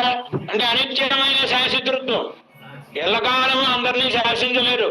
వాళ్ళకి ఎప్పుడైనా ఆఫీసర్ గారంటే ఉద్యోగంలో ఉంటే ఆఫీసర్ గారండి, ఆ తర్వాత ఈయన ఆఫీసుకి వెళ్ళినా వెయిట్ చేయండి అంటారు. మరి ఇదివరకు శాసించిన వాడే ఇప్పుడు ఏమైపోయింది అంటే అది కర్మోపాధికంగా అనిత్యం. ఆయన ఏదో చదువుకుని టెస్టులు రాసి ఆ పోస్టు పొందాడు కనుక అది కర్మోపాధికం కనుక అది నిత్యం కాదు, అనిత్యమే. కనుక ఒకటి అనిత్యమై కర్మోపాధికం ఒకటి చేత അപ്സാരെ അനിത്യമായി ദുഃഖമിശ്രമാണ് ബ്രഹ്മാദികൾ ഐശ്വര്യത്തെ വ്യാവർത്തിക്കുന്നത്. పరమాత్మకుండే ఈశ్వర సామర్థ్యం ఎంత గొప్పది అంటే మిగతా వాళ్ళది దుఃఖమిశ్రమైనటువంటిది. వాళ్ళు శాసిస్తారు. బ్రహ్మదేవుడు ఉన్నాడండి, 14 లోకాలను శాసిస్తాడు. కానీ ఆయనకు కూడా వాడు ఎవడో వచ్చి ఆయన వేదాలు లాక్కుని పోతే వేదామే ధనం వేదామే చక్షు అని గోల పెట్టాడు కదా పాపం. ఆయన ప్రార్థిస్తే భగవంతుడు రావాల్సి వచ్చిందా? దుఃఖం తప్పిందా? ఆయనకి మాత్రం తప్పలేదు కదండి. ఇందుచేత ఆయన పుణ్యం చేసుకుని అందరికంటే అత్యున్నత పుణ్యం చేసుకున్నాడు కనుక ఉన్నతమైన పదవిని పొందినవాడు. మిగతా వాళ్ళు అంటే వాళ్ళకి కష్టాలు సుఖాలు, పరమాత్మ దగ్గరికి పరిగెత్తడం, ఆయన వాళ్ళని కాపాడడం అన్ని ఉన్నాయి కదా. ఎందుకంటే వాళ్ళని ఆశ్రయించకూడదు. నారాయణుని కొలవాలంటారు, ఇతర దేవతలు కొలవకూడదు అని భాగవతంలో ప్రశ్నిస్తే మహర్షి కొలవకూడదని వాడు చెప్పారా. కానీ ఆ వరం ఇచ్చే వాళ్ళకి తెలియదు పాపం. వీడికి వరం ఇస్తున్నాం మనం, ఈ వరం పుచ్చుకున్న తర్వాత వీడు మనమే తిరగబడ్డు కదా అని సంగతి తెలియక పాపం వాడు తొందరగా విష్ణువు కంటే తొందరగా వచ్చేస్తారు, తొందరగా వరాలు ఇస్తారు. పోవడం అలాగే తొందరగా పోతాయి. ఎందుకని అంటే వాళ్ళకి ఆ వరం ఇవ్వడం వల్ల మనకి ప్రమాదం అనే సంగతి కూడా తెలియదు. గిరిశో ఆప ఉరుకాసురాయ వరం దత్వ గిరిశో ఆప సంకటం అన్నాడు. ఉరుకాసురుడు అంటే తెలియదు కానీ భస్మాసురుడు అంటే అందరికీ అర్థం. వాడే, అది బిరుదనామం. వాడు ఉరుకాసురుడు వాడి పేరు. వాడు తపస్సు చేసి వాడి కోరిక ఎంత ఉన్నతమైన కోరిక చూడండి. ఎవడనెత్తి మీద నేను చేయబెడితే వాడు భస్మం అయిపోవాలి, ఇది వాడి కోరిక. వాడు తపస్సు చేసిన తర్వాత తథాస్తు అన్నాడు సార్. మహానుభావుడు కదా పాపం, తథాస్తు అనుకుంటున్నా ఉండలేడు. ఈయన ఇచ్చేశాడు వరం. ఇచ్చిన తర్వాత వాడు ఊరుకున్నాడా? టెస్టింగ్ మీతోటే ఆరంభం అండి, మీ సరస్సు మీద చేయబెడతానని. ఏమవుతుందండి? ఏమీ అవదు. ఆయన మహానుభావుడు, ఆయన సామాన్యుడా పరమశివుడు అంటే నిజంగా వీడు చేయబెడితే ఏమైనా అయిపోతాడు? ఆయన ఏమీ అవడు. ఆయన కానీ ఆయన ఇచ్చిన వరమే కదా. అవలేదు అనుకోండి, అవకపోతే ఒక ప్రమాదం, అయితే ఒక ప్రమాదం. ఎంతైతే అవలేదు అనుకోండి, నీ వరం అబద్ధం, నువ్వు అన్ని అబద్ధాలు ఆడతావు. నిజం అనుకోండి, ఈ వసం ఆడుతా. కనుక ఇప్పుడు ఏం చేయాలి? పరిగెత్తుతున్నాడు ఆయన. శ్రీమన్నారాయణ పాపం అతని ఇబ్బందిని చూసి దారిలో ప్రత్యక్షం. ఏమిటి ఆ సంగతి అంటే, స్వామి నా ప్రాణానికి ఒక భక్తుడు తగిలాడు, వాడు ఇప్పుడు నన్నే భస్మం చేస్తానంటున్నాడంటే నువ్వు వెళ్ళిపో, నేను చూసుకుంటానులే. ఈయన మంచి బ్రహ్మచారి వేషంలో ఉన్నాడు. ఉంటే వచ్చాడు. ఈయన వచ్చి ఇలా వచ్చాడండి శివుడు. శివుడు అంటే ఎవరంటే వెనకాత జడలు వేలాడుతూ ఉంటాయి, త్రిశూలం పట్టుకుంటాడు, ఏవో వర్ణించి అతను నాకు వరం ఇచ్చాడండి, పరీక్షిస్తానంటే పారిపోతున్నాడు అన్నాడు. వరం ఇచ్చాడు ఆయన వరం ఇచ్చేస్తే నువ్వు నమ్మేశావా? అదేంటండి మరి వరం ఇచ్చిన తర్వాత అది పంచది వెళ్ళివాడా అని అబద్ధాలే ఆడుతున్నాడు. ఒక్క మాట నిజం ఉండదు. నిజంగా నీకే కనుక అంత వరం ఇవ్వగలిసి ఉంటే నువ్వు ఆయన భస్మం చేస్తానగానే ఆయన నీ ఎత్తి మీద చేపెట్టి నేను భస్మం చేయొచ్చును కదా. చేశాడా? నేను చేత కాదు అలాంటి వాడి మాట నువ్వు నమ్మవు అన్నాడు. అంతేనా? ఇంత తపస్సు వ్యర్థమేనా అన్నాడు. అంతే, కావాలంటే నెత్తి మీద చేపెట్టుకుని చూసుకోవాలి ఏమైందండి. కనుక అంటే భగవంతుడు మరి ఆయన దివ్యమైన ఒక తిరుముఖ మండలం చూడగానే ఎవడైనా అంతే ఆయనకి లొంగిపోవలసిందే కదండి, వశీకరణం అయిపోవలసిందే కదా. కనుక ఇతరులు ఇస్తారు వరాలు, అవి నిలకడగా ఉండవు, వాళ్ళకి ప్రమాదకరం కావచ్చు. కానీ పరమాత్మ వరం ఇస్తే మరి ఎవడు చెక్కు చదరు, కానీ ఎవడు జరగజాలడు. కనుకనే ఆలోచించి ఆలోచించి ఇస్తాడు వరం ఆయన. అది భాగవతం చెప్తుందండి. కనుక పరమాత్మ ఈశితృత్వం పరమాత్మది స్వాభావిక సహజ సిద్ధమైన ఈశితృత్వం. తపస్సులు చేయడం ద్వారా మరో దాని ద్వారా పొందిన గొప్పతనం కాదు. పొందితే ఎంత చేస్తే అంతే శక్తి కదా. అలాంటి పరిచ్ఛిన్నత ఉండదు, పరిమిత కాలావధి ఉండదు. ఇది సాయిస్తున్నాం. కనుక కర్మోపాధికమాయి అత్తాలే అనిత్యమాయి దుఃఖ విశ్రమ దుఃఖంతో కూడినదైన బ్రహ్మాదిಗಳ ఐశ్వర్యத்தை వ్యావర్తిక్కిరదు. భగవంతుని ఐశ్వర్యం వీళ్ళ ఐశ్వర్యం లాంటిది కాదు, స్వభావ సిద్ధమైనటువంటిది. అనవధికాతిశయ అనవధికాతిశయ అంటే భగవంతుని యొక్క ఈ వైభవం ఎట్లాంటిది, అంతకంటే గొప్పదైనది వేరొకటి లేనట్టి ఈ శ్రీతృత్వము అని అర్థం. భగవంతుని కంటే గొప్పగా నియమించగలిగిన వాళ్ళు ఇంకెవరైనా ఉన్నారా? లేరు. అనవధికాతిశయ ఏముంది అక్కడ ఇంట్లో?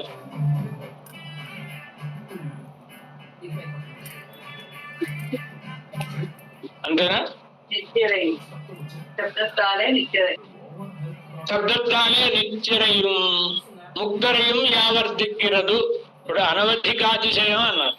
సరే, దేవతలందరిది అంటే వాళ్ళ కర్మోపాధికం కనుక ఏదో అవధి ఉంటుంది. అవధి లేని గొప్పతనం గల వాళ్ళు ఇంకెవరైనా ఉన్నారా? ఉన్నారు. నిత్య సూర్యులు. మరి వాళ్ళు ఇలా పుణ్యాలు చేసి సంపాదించిన వాళ్ళు కాదుగా, ఎల్లప్పుడూ ఉన్నటువంటి వాళ్ళే కదా. వాళ్ళకి పరిచ్ఛిన్నత లేదుగా, సంపూర్ణమైనటువంటి జ్ఞానం శక్తి అన్ని కలిగినటువంటి వాళ్ళేగా. మరి వాళ్ళు పరమాత్మ ఒకటేనా అంటే వాళ్ళ గొప్పతనం అంతా పరమాత్మ సంకల్పాధీనమైన గొప్పతనం. ఆయన వీళ్ళు ఇలా ఉండాలి అనుకున్నారు కనుక ఉన్నారు. కనుక పరమాత్మకు అధీనమైనటువంటి వాళ్ళేగా. పరమాత్మ ఎవరికి అధీనమైనటువంటి వాడు కాడు. కనుక అనవధిక నిత్యసూరులు అందరూ సమానమైన గొప్పతనం గలవాళ్లే. కానీ భగవంతుడు ఈయన అలాంటి గాని గొప్ప గాని ఇంకెక్కడా లేదు. తమీశ్వరాణం పరమం మహేశ్వరం తం దైవతానాం పరమం చ దైవతం.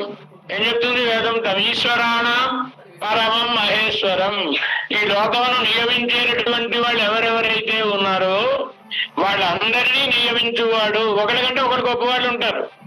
ఈయన పరమం మహేశ్వరం, మహేశ్వరుడు అందరినీ శాసించువాడు. పరమం పరోమా యస్మాత్, ఈయన కంటే వేరే మరొకడు లేడు, అంత గొప్పవాడు. నతత్ సమశ్చ అభ్యధికశ్చ దృశ్యతే అంటుందిగా. అందుచేత అనవధికాతిశయ అనడం వలన నిత్యరయం ముక్తరయం యావర్తిక్కిరదు. ముక్తులను నిత్యులను వేరు చేసి వారికంటే కూడా వేరుపడతనం కలిగిన వాడు. సస్వరాట్ భవతి. ఈ ముక్తిని పొందినటువంటి ముక్త పురుషుడు తనకు తాను ప్రకాశించేటటువంటి వాడు అవుతాడు. సస్వరాట్ భవతి అని. సత్యకామ సత్య సంకల్ప. ముక్తిని పొందడం అంటే ముక్త పురుషుడు. ముక్తిని పొందడం అంటే అర్థం మన గుణాలు మనకు ప్రకాశించుటాన్ని. అష్టగుణావిర్భావం కదా ముక్తి అంటే. సత్యకామత్వం సత్య సంకల్పం కలిగినటువంటి వాడు అంటారు కదా అని చెప్పే నిత్యముక్త విషయமான ఐశ్వర్యంగళం మరి వాళ్ళకి గొప్పతనాలన్నీ ఎలా కలిగాయి? నిత్యులకు ముక్తులకు భగవదాయత్తమాయి, భగవంతుడి అధీనంలో ఆయన అనుకున్నాడు వీళ్ళకి ఇవన్నీ కలగాలి అని కదా. భగవంతుడికి ఎవరైనా అలా అనుకున్నారా? వీడికి ఇంత గొప్పతనం కలగాలని లేదుగా. కనుక భగవంతుడికి ఉంటే గొప్పతనం అది. వీళ్ళందరూ గొప్పవాళ్ళు అయినా పరమసామ్యాపత్తి అన్నారు కదా, భగవంతుడితో సమానంగా అవుతారు అక్కడికి వెళ్ళిన తర్వాత. కానీ ఇదంతా భగవంతుని యొక్క సంకల్పమే, ఆయన దయాధీనమైనటువంటిది కదా, ఆయన సంకల్పం అనువర్తించేది కనుక ఈ స్వాతంత్ర్యం అనేటటువంటిది అక్కడ ఉండదు. కనుక భగవదాయత్తమాయి సావధికంగడుమాయి ఇరుక్కయాలే. సావధికములు, సావధికం అంటే ముక్తులు ఉన్నారండి. ముక్తులు ఇంతకు మునుపు వాళ్ళకి ఈ భోగాలు ఉన్నాయా, ఈ వైభవం ఉందా? ముక్తిని పొందిన తర్వాత ఉన్నాయి, అంత ముందు లేవుగా వీళ్ళకి. ఇలాంటివి ఇది దీనికంటే వేరువాడుతనం కలిగిన వాడు ఆదయాలే. ఈశితృత్వం ఎంగిర అసాధారణ స్వరూప నిర్దేశత్వాలే. ఈశితృత్వం అంటే పరిపాలించుట అని, పరిపాలించే స్వభావము అని అనడం చేత నిర్విశేష చిన్మాత్రం వస్తు ఎంగిర బౌద్ధ గంధిಗಳಾன వేదాంతిகளை వ్యావర్తిక్కిరదు. భగవంతునిలో ఉన్న గుణమేమిటి? పరిపాలించుట. కొందరు ఏమన్నారు? యూయం చ బౌద్ధాశ్చ సమాన సంసదః అంట. అంటే బౌద్ధులు ఏమంటారు? ఆత్మ అంటే ఏం లేదండి, జ్ఞానము. ఆత్మ అంటే జ్ఞానము. ఆ జ్ఞానం ఎలా ఉంటుంది? క్షణికం, ఒక క్షణం ఉంటుంది. ఆ క్షణం అవగానే అయిపోతుంది, వెళ్ళిపోతుంది. ఆ వెళ్ళిపోయే సమయంలో ఇంకో జ్ఞానం పుడుతుంది. ఎలాగ దీపజ్వాలలా, దీపజ్వాల ఆ ఒత్తి నూనె ఈ రెండింటితోటి ఒక జ్వాల వెలుగుతుందండి. ఆ జ్వాల ఆరిపోయే సమయానికి ఇంకో జ్వాలని వెలిగించి అది ఆరిపోతుందండి, మరో జ్వాల. ఇలా జ్వాలాభేదం అలా ఉన్నట్టుగానే ఈ జ్ఞాన సంతతి అన్నమాట. క్షణికమే జ్ఞానం అనేది, క్షణికమే జ్ఞానం. వాళ్ళ సిద్ధాంతం, బౌద్ధుల సిద్ధాంతం. వాళ్ళకి దగ్గరగా వెళ్ళిపోయారు. అద్వైత సిద్ధాంతంలో కూడా కనుక ప్రచ్ఛన్న బౌద్ధులు అంట. వాడు వేదాన్ని ఒప్పుకోలేదు, వీడు ఒప్పుకున్నాం అనడమే తప్ప ఒప్పుకొని వాళ్ళెంతో వీళ్ళు అంత. ఏం చేత ఉన్నది ఒకటే జ్ఞానము. ఇప్పుడు బౌద్ధ దర్శనం ప్రకారం అలా జ్ఞానం తర్వాత జ్ఞానం పుడుతూ ఉంటుంది కదా, ఆ పుట్టే జ్ఞానం ఆగిపోయినది, అదే ముక్తి. ముక్తి అంటే ఏంటి? జ్ఞానం నశించడం అండి. ఎవడైనా నేను నశించాలంటే ముక్తిని కోరుకుంటాడండి, కోరుకోడు కదా. ఇది వాళ్ళది. వీళ్ళు వచ్చారు, వీళ్ళు వాళ్ళని వాదిస్తూ వస్తూ వాడి దగ్గరికి వెళ్ళిపోయి వీళ్ళు కూడా చిన్మాత్రం, జ్ఞానం మాత్రమే, దానికి గుణాలు లేవు, రూపం లేదు. ఆ బ్రహ్మ అంటే జ్ఞానం మాత్రమే. ఎందుకని మీరు అద్వైతం తత్వం కనుక ఒకటే తత్వం. జ్ఞానం అనగానే రెండో తత్వం వస్తావు, పరమాత్మ జ్ఞానము రెండు ఉన్నాయా అంటారు కనుక. జ్ఞానం ఉందనగానే గుణజ్ఞానం ఉందన్నారు అనుకోండి. గుణజ్ఞానం అంటే తెలుసుకొనిను, దేనిని తెలుసుకొనిను, ఏదో మరో దానిని తెలుసు. అయితే మరొకటి ఉంది, తెలియబడేది ఉంది, తెలుసుకునేవాడు ఉన్నాడు, రెండు వచ్చేస్తాయి. వారికి శంకర భగవత్పాదులకు చిన్నతనంలో వాళ్ళ అమ్మగారు, ఆయన తిరుమల ఆరాధనకి పూలు కోసుకుంటారా అని కోసుకొస్తుంది. తల్లిగారు వింటోంది, వంటింట్లో పని చేసుకుంటుంది, ఆవిడ వింటోంది. ఈ కుమారుడు అమ్మ పుష్పాలు తెమ్మంది కదా, 4-10 పుష్పాలు తెమ్మంది. ఏకం మళ్ళా కోసినప్పుడు మళ్ళా ఏకం అని వస్తున్నాడు. వాళ్ళ అమ్మగారు ఏట్రా ఆయన ఏకం ద్వే త్రీణి చత్వారి 1 2 3 4 అని కొనవచ్చు కదా. ఏకం అని అంటున్నా ఏట్రా నాయన, నీకు అంకెలు రావాలి ఏమో అమ్మా, నాకు ఒకటే తెలుసు అన్నాడు చిన్నప్పటి నుంచి. కనుక అద్వైత సిద్ధాంతం ప్రకారం ఒకటే తత్వం బ్రహ్మ.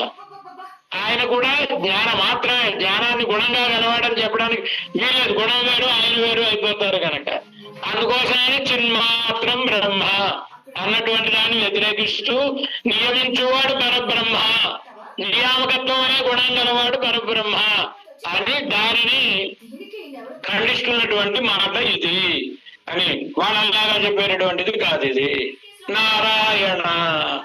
నారాయణ സദ്ബ്രഹ്മാദി സാമാന്യവാചി ശബ്ദങ്ങളെയും വിശേഷവാചിയായ ശിവശംഭാദി ശബ്ദങ്ങളെയും നാരായണൻ പക്കലിലെ വ്യവസ്ഥാപിക്കിற നാരായണാനുവാകം சொல்லுகிற இவ்வர்த்தத்தில் ప్రమాణం என்று ప్రత్యభిజ్ఞை பண்ணப்படுகிறது అని ప్రత్యభిజ్ఞ అనమాట. అదే ఇప్పుడు ఆ బౌద్ధుణ్ణి ఖండిస్తూ ఒక మాట చెప్తారు, కానీ ప్రత్యభిజ్ఞ అంటే ప్రత్యభిజ్ఞ అంటే నేను ఏదో కొండ చూసాం కదా, ఆ కొండ పట్టుకురా అంటే వీళ్ళు పట్టుకొచ్చాడండి. బౌద్ధ సిద్ధాంతం ప్రకారం ఆ పట్టుకురావడం కుదరదు. ఇందాక చూసిన వస్తువు ఇందాకే నశించింది, ఇప్పుడు వేరే కదా. వీడు ఇందాకటి జ్ఞానం కాదు, ఇప్పుడు కొత్త జ్ఞానం. మరి ఇందాక చూసింది ఈ కొత్త జ్ఞానానికి ఎక్కడ? ఇప్పుడు రామారావు చూసిన దాన్ని అప్పారావు అడిగితే వాడు ఏం చెప్తాడండి? రామారావు చెప్పారు. ఆ జ్ఞానం లేదు, వెళ్ళిపోయింది, నశించిపోయింది. కొత్త జ్ఞానం పుట్టింది. ఈ కొత్త జ్ఞానానికి కాకుండా ఎలా తెలుస్తుంది? కనుక స్మృతి అనేటటువంటిది కుదరదు ఆ శాస్త్రంలో అని చెప్తారు కదండి. అలా వీళ్ళు ఆ గుణాలే దాన్ని ఒప్పుకోరు. పరబ్రహ్మకి కేవలం జ్ఞాన మాత్రం పరబ్రహ్మ అని కదా వాడు సిద్ధాంతం. దానిని ఖండించారు. కనుక ఇప్పుడు నారాయణ ఇదేం చెప్తోంది? సద్బ్రహ్మాది సామాన్యవాది శబ్దంగళై సత్ సదేవ సౌమ్యేదమగ్ర ఆసీత్ సత్ అని చెప్పింది పరమాత్మ. అక్కడ ఉపనిషత్తు ఏం పేరు పెట్టలేదు, సత్ అని చెప్పి. సత్ అని ఉన్నది, సత్ అనే మాటకు అర్థం ఉన్నది. ఉన్నదాన్ని దేన్నైనా సత్ అనొచ్చును కదా. మరి శ్రీమన్నారాయణుని అనే ఉంది, అక్కడ సత్ అంటే ఎవరినైనా అర్థంగా చెప్పొచ్చు, ఉన్నదాన్ని దేన్నైనా అర్థంగా చెప్పొచ్చును. అలాంటి బ్రహ్మ, బ్రహ్మ అంటే పెద్దగా చేసేవాడు ఎవడైనా బ్రహ్మశబ్దవాదుడే అవుతాడు. ఇలాంటి పదములు వాటన్ని చేత చెప్పబడేవాడు నారాయణుడే. ఇంకా విశేషంగా కొందరినే చెప్తుంది. శివుడు అంటే ఒక ఆయన చెప్తుంది, మరొక పేరు మరొక ఆయన చెప్తుంది, ఇంద్రుడు అంటే మరొక ఆయన చెప్తుంది. ఇలా చెప్పేటటువంటి శబ్దములను ఇవన్నీ కూడా నారాయణానువాకం చెప్పినప్పుడు బ్రహ్మనారాయణ, శివశ్చ నారాయణ, శంకరశ్చ నారాయణ, వీళ్ళందరూ నారాయణులే అని చెప్పింది కదా. అంటే అర్థం ఏంటి? వీళ్ళందరి లోపల అంతర్యామిగా ఉండి వీళ్ళని పరిపాలించేవాడు నారాయణుడే అని అక్కడ అర్థం.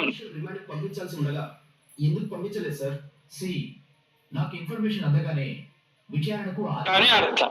కనుక నారాయణన్ పక్కనే వ్యవస్థాపిక్కిర నారాయణానువాకం సొల్లుహిర ఆ అర్థాన్ని హృదయంలో ఉంచుకుని నారాయణ, ఓ నారాయణుడా, త్వయినం ఋష్యదివ హిది గక్కః, త్వయి నీయందే ఈ జగత్తులన్నిటినీ శాసించేవాడనే విషయమును అంగీకరించని వైదికుడు ఎవరైనా ఉన్నాడా? ఏ వైదికుడైనా పరమాత్మ శ్రీమన్నారాయణుడే పరమాత్మ, ఇందులో అభిప్రాయ భేదం లేదు. తత్వం అద్వైతమా, ద్వైతమా, విశిష్టాద్వైతమా, ఇందులో భేదాలు ఉండొచ్చు. ఒకటే తత్వమా, రెండా, మూడా అని. కానీ పరమాత్మ ఎవరు అంటే పూర్ణప్రజ్ఞులు మధ్వాచార్యులు చెప్పినా, రామానుజాచార్యుల వారు చెప్పినా, శంకరాచార్యుల వారు చెప్పినా నారాయణుడే. వారి ఆశ్రమానికి కూడా నారాయణాశ్రమం అని పేరు కదా. సన్యాసాశ్రమానికి పేరు కూడా నారాయణాశ్రమం అని పేరు. కనుక శంకర భగవద్పాదుల యొక్క వైభవాన్ని, వారి చరిత్రను మనం తిలకిస్తే వారి గ్రంథాలన్నీ మూడు తెగలుగా కనబడతాయి. ఒకటి వాద గ్రంథములు, మరొకటి స్వానుష్ఠాన ప్రకాశక గ్రంథములు, మరొకటి పరోపదేశ గ్రంథములు. ఒకరికి ఉపదేశం చేసినప్పుడు ఏం చెప్పారు, తాను ఆచరించినప్పుడు ఏం ఆచరించారు, వాదనలో ఏం వారు, ఈ మూడు గ్రంథాలు కను. వారు ఆచరణ ఎలా ఉంది?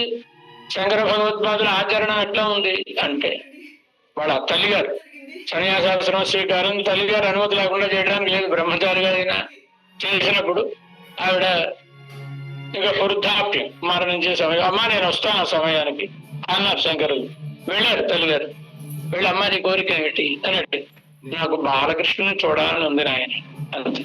అలానే ఈయన ఒకసారి బాలకృష్ణుని స్మరిస్తే కృష్ణ భగవానుడు కనబడ్డాడండి ఆవిడికి. మరి అనుష్ఠానం ఏంటి? శరీరం దహించుకుని పోతుంది. అలా దహించుకుపోయే సమయంలో వెంటనే కాపాడబడాలి.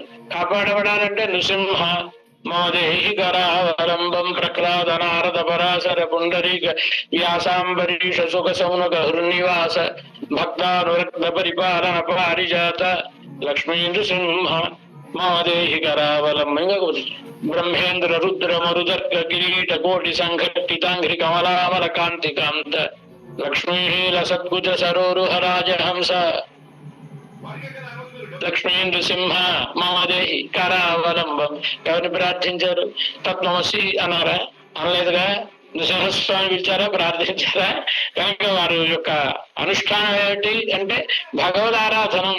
వారి ఆరాధనే. వీరు కూడా బాలకృష్ణుని ఆరాధన, శంకర భగవత్పాదులు కూడా కృష్ణ భగవానుని ఆరాధనే చేస్తున్నారని కదా. కనుక శంకర భగవత్పాదులు, మనం కూడా శంకర భగవత్పాదులు అంటే మన వాళ్ళకి ఎవరికి ద్వేషం లేదు. ఎంచేత పూర్వం నుంచి పెద్దల ఆచరణ నుంచి తిరువారాధన అంతా అయిపోయిన తర్వాత తిరువాళ్ళకు విజ్ఞాపనం చేసుకునేటప్పుడు ఆయనను ప్రార్థిస్తూ శంకర భగవత్పాదులు చెప్పిన తృష్ణాది వృశ్చిక భుజంగ జలాగ్ని రోగ క్లేశవ్యయ హరే గురవే నమోస్తు అని ఆయన శ్లోకాన్ని చదువుకోవడం అనేది ఆచారంలో ఉంది. ఆయన ద్వేషించడం కాదుగా, సిద్ధాంతం దగ్గర వేరువాడుగానే వస్తే వచ్చుగా. కానీ వారిని ఆదరించినటువంటి వారి భక్తి అందరికీ ఆదరణీయమే, అనుసరణీయమే కదా. తర్వాత ఉపదేశం ఏమని చేశారు? పోని ఎవరికో చెప్తున్నారు, వాడెవడో ఆ పాఠం వల్లించుకుంటున్నాడు అండి. డుక్రీకరణే అంటున్నాడు. డుక్రీకరణ అంటే నహి నహి రక్షతి డుక్రీకరణే. మరి అయితే భజ గోవిందం భజ గోవిందం భజ గోవిందం మూఢమంత. గోవిందుని భజించరా అని. కనుక వారి యొక్క ఉపదేశము భజనం అనగానే, భజనం అంటే ఏంటి? నమస్కారం వేయడం అండి. నోటితోటి అనడము, చేతితో నమస్కారం వేయడం. నమస్కారం వేయడం అంటే ఏమిటి? నంతృనంతవ్యతాత్మక నీచోచ్చయో స్వభావోయం నంతృనంతవ్యతాత్మక అహిర్బుద్ధ సంహిత చెప్తుంది. నమస్కారం పెట్టడం అంటే నువ్వు మత్తః త్వముత్కృష్ట తత్తోహం నికృష్ట. అయ్యా నాకంటే నువ్వు గొప్పవాడివి, నీకంటే నేను తక్కువవాడిని అని చెప్పడమే నమస్కారం. ఎవరికి పెడతావు నమస్కారం? పిల్లలకి పెద్దవాళ్ళు పెట్టరుగా. పెద్దవాడికి పిల్లలు పెడతారు, గొప్పవాడికి చిన్నవాడు పెడతారు కదండి. నువ్వు నాకంటే గొప్పవాడివి అని నమస్కరించడం అండి. అసలు ఇద్దరు ఉంటే కదా, ఒకడు గొప్ప ఒకడు తక్కువ, ఒకడు నమస్కరించేవాడు ఒకడు నమస్కరింపబడేవాడు. ఒకడే ఉంటే అవుతుందా? అవుతుందా? ఇద్దరు ఉండాల్సిందే కదండి. కనుక ఉపదేశము వేదాన్ని చెప్తుంది, మామ నా యొక్క దేహాన్ని కాపాడు, నాకు కరావలము చేయూతాయి నృసింహ. నృసింహుడు ఒకడు ఉండాలి, ఈయన ఒక ఆయన ఉండాలి. ఇద్దరు ఉంటేనేగా ప్రార్థన అనేది చెల్లుతుంది. కనుక వారి ఆచరణ అవి అని వాదం అంటారా? మనల్ని ఆయన గారి దగ్గరికి వెళ్ళినా, ఏమండి ఇంకో 2 పాయింట్లు యాడ్ చేయకపోతే మన కేసు నిలబడదండి అని మరో 2 అబద్ధాలు చూస్తాను, మరి ఇంకో 2 పాయింట్లు పెడతాడండి. అది వాదనకి వెళ్ళినప్పుడు ఉండేది. కానీ వారి ఆచరణ ఏమిటి, వారి ఉపదేశం ఏమిటి, దాన్ని బట్టి కదా. కనుక శంకర భగవత్పాదులు కూడా నారాయణ పరత్వాన్ని అంగీకరించిన వారు. వారి గ్రంథములను సేవిస్తే తెలుస్తుందండి అత్యద్భుతమైన వారి భావన. మనకెక్కడ భాష్యంలో రామానుజుల వారి వాక్యాలు కూడా అలా కనబడవు. శంకర భగవత్పాదులు రాసినట్లుగా రామానుజ భాష్యంలో కూడా భగవద్గీత భాష్యం చూస్తే కనబడదు మనకి. ఇప్పుడు చెప్పుకున్నాగా 7వ అధ్యాయం అంతవత్తు ఫలం తేషాం తద్భవత్యల్పమేధసాం. ఈ శ్లోకానికి శంకరులు వ్యాఖ్యానం రాస్తుంది. ఎంత హృదయంగమంగా రాశారు ఆయన. ఆయనకు ఆ శ్లోకానికి వ్యాఖ్యానం రాస్తుంటే కృష్ణ భగవానుడు ఎదురుండగా వచ్చి నిలబడి కనబడ్డాడు. ఎలా ఉన్నాడు ఆయన? విచారంగా కనబడ్డాడు. ఎందుకు విచారంగా ఉన్నాడు? వారి భాష్యం, గీతా భాష్యం. ఏవం సమానే అప్యాయాసే మామేవన ప్రపద్యంతే అనంత ఫలాయ అహో కష్టతరం వర్తతే ఇత్యనుక్రోశం దర్శయతి భగవాన్. ఏమంటున్నాడు కృష్ణ భగవానుడు? ఇప్పుడు ఇతర దేవతలు కొలిస్తే వాడికి అంతం కలిగిన ఫలమే కలుగుతుంది కదా. ఇప్పుడు ఇతర దేవతల్ని కొలవాలంటే ఒక కొబ్బరికాయ కొట్టాలనుకున్నాను. నేను ఏమైనా 2 కొబ్బరికాయలు అడిగానా? నా దగ్గర ఒక కొబ్బరికాయ చాలు కదా. వాళ్ళ దగ్గర నమస్కారం పెడితే నా దగ్గర ఒక నమస్కారం చాలు కదా. అంటే ఆయాసం సమానమే. అక్కడ కొట్టినా అంతే, అక్కడ పెట్టినా అంతే, ఇక్కడ పెట్టినా అంతే. కానీ అక్కడ కొడితే కలిగే ఫలం అల్పం, ఇక్కడ కొడితే ఫలం అల్పం. మరి అలాంటప్పుడు ఎవడైనా తక్కువ కష్టానికి ఎక్కువ ఫలం కోరుకోవాలి, కానీ ఎక్కువ కష్టపడి తక్కువ ఫలం ఎవడైనా కోరుకుంటే వాడు తిరిగి తక్కువ అని అర్థం కదా. కనుక మామేవన ప్రపద్యంతే అనంత ఫలాయ అహో కష్టతరం వర్తదే అంటే వీడ దౌర్భాగ్యం అని అనుక్రోశం దర్శయతి భగవాన్.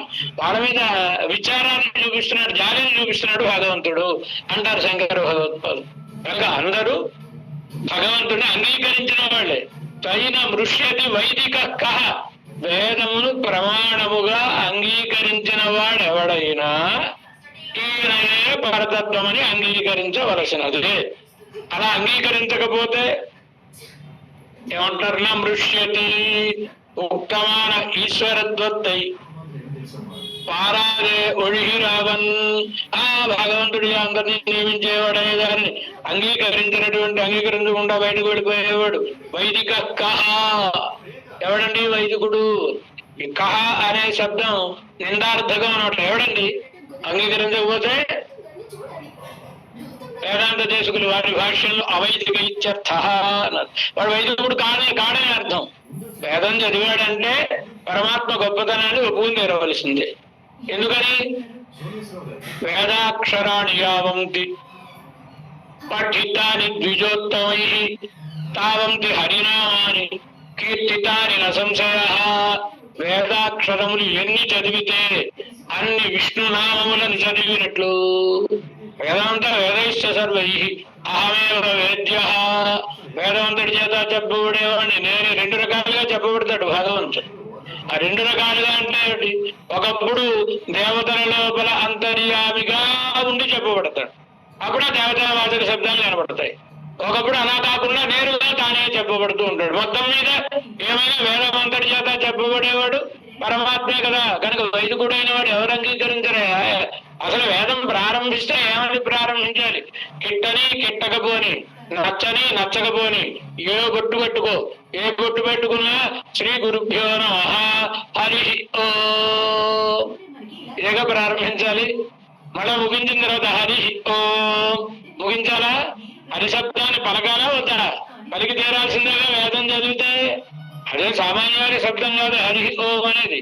అది ఎలాంటిది అంటే వేదం అంటే బ్రాహ్మణునికి ధనం. అందనర్మాడు అంటారు ఆవిడ.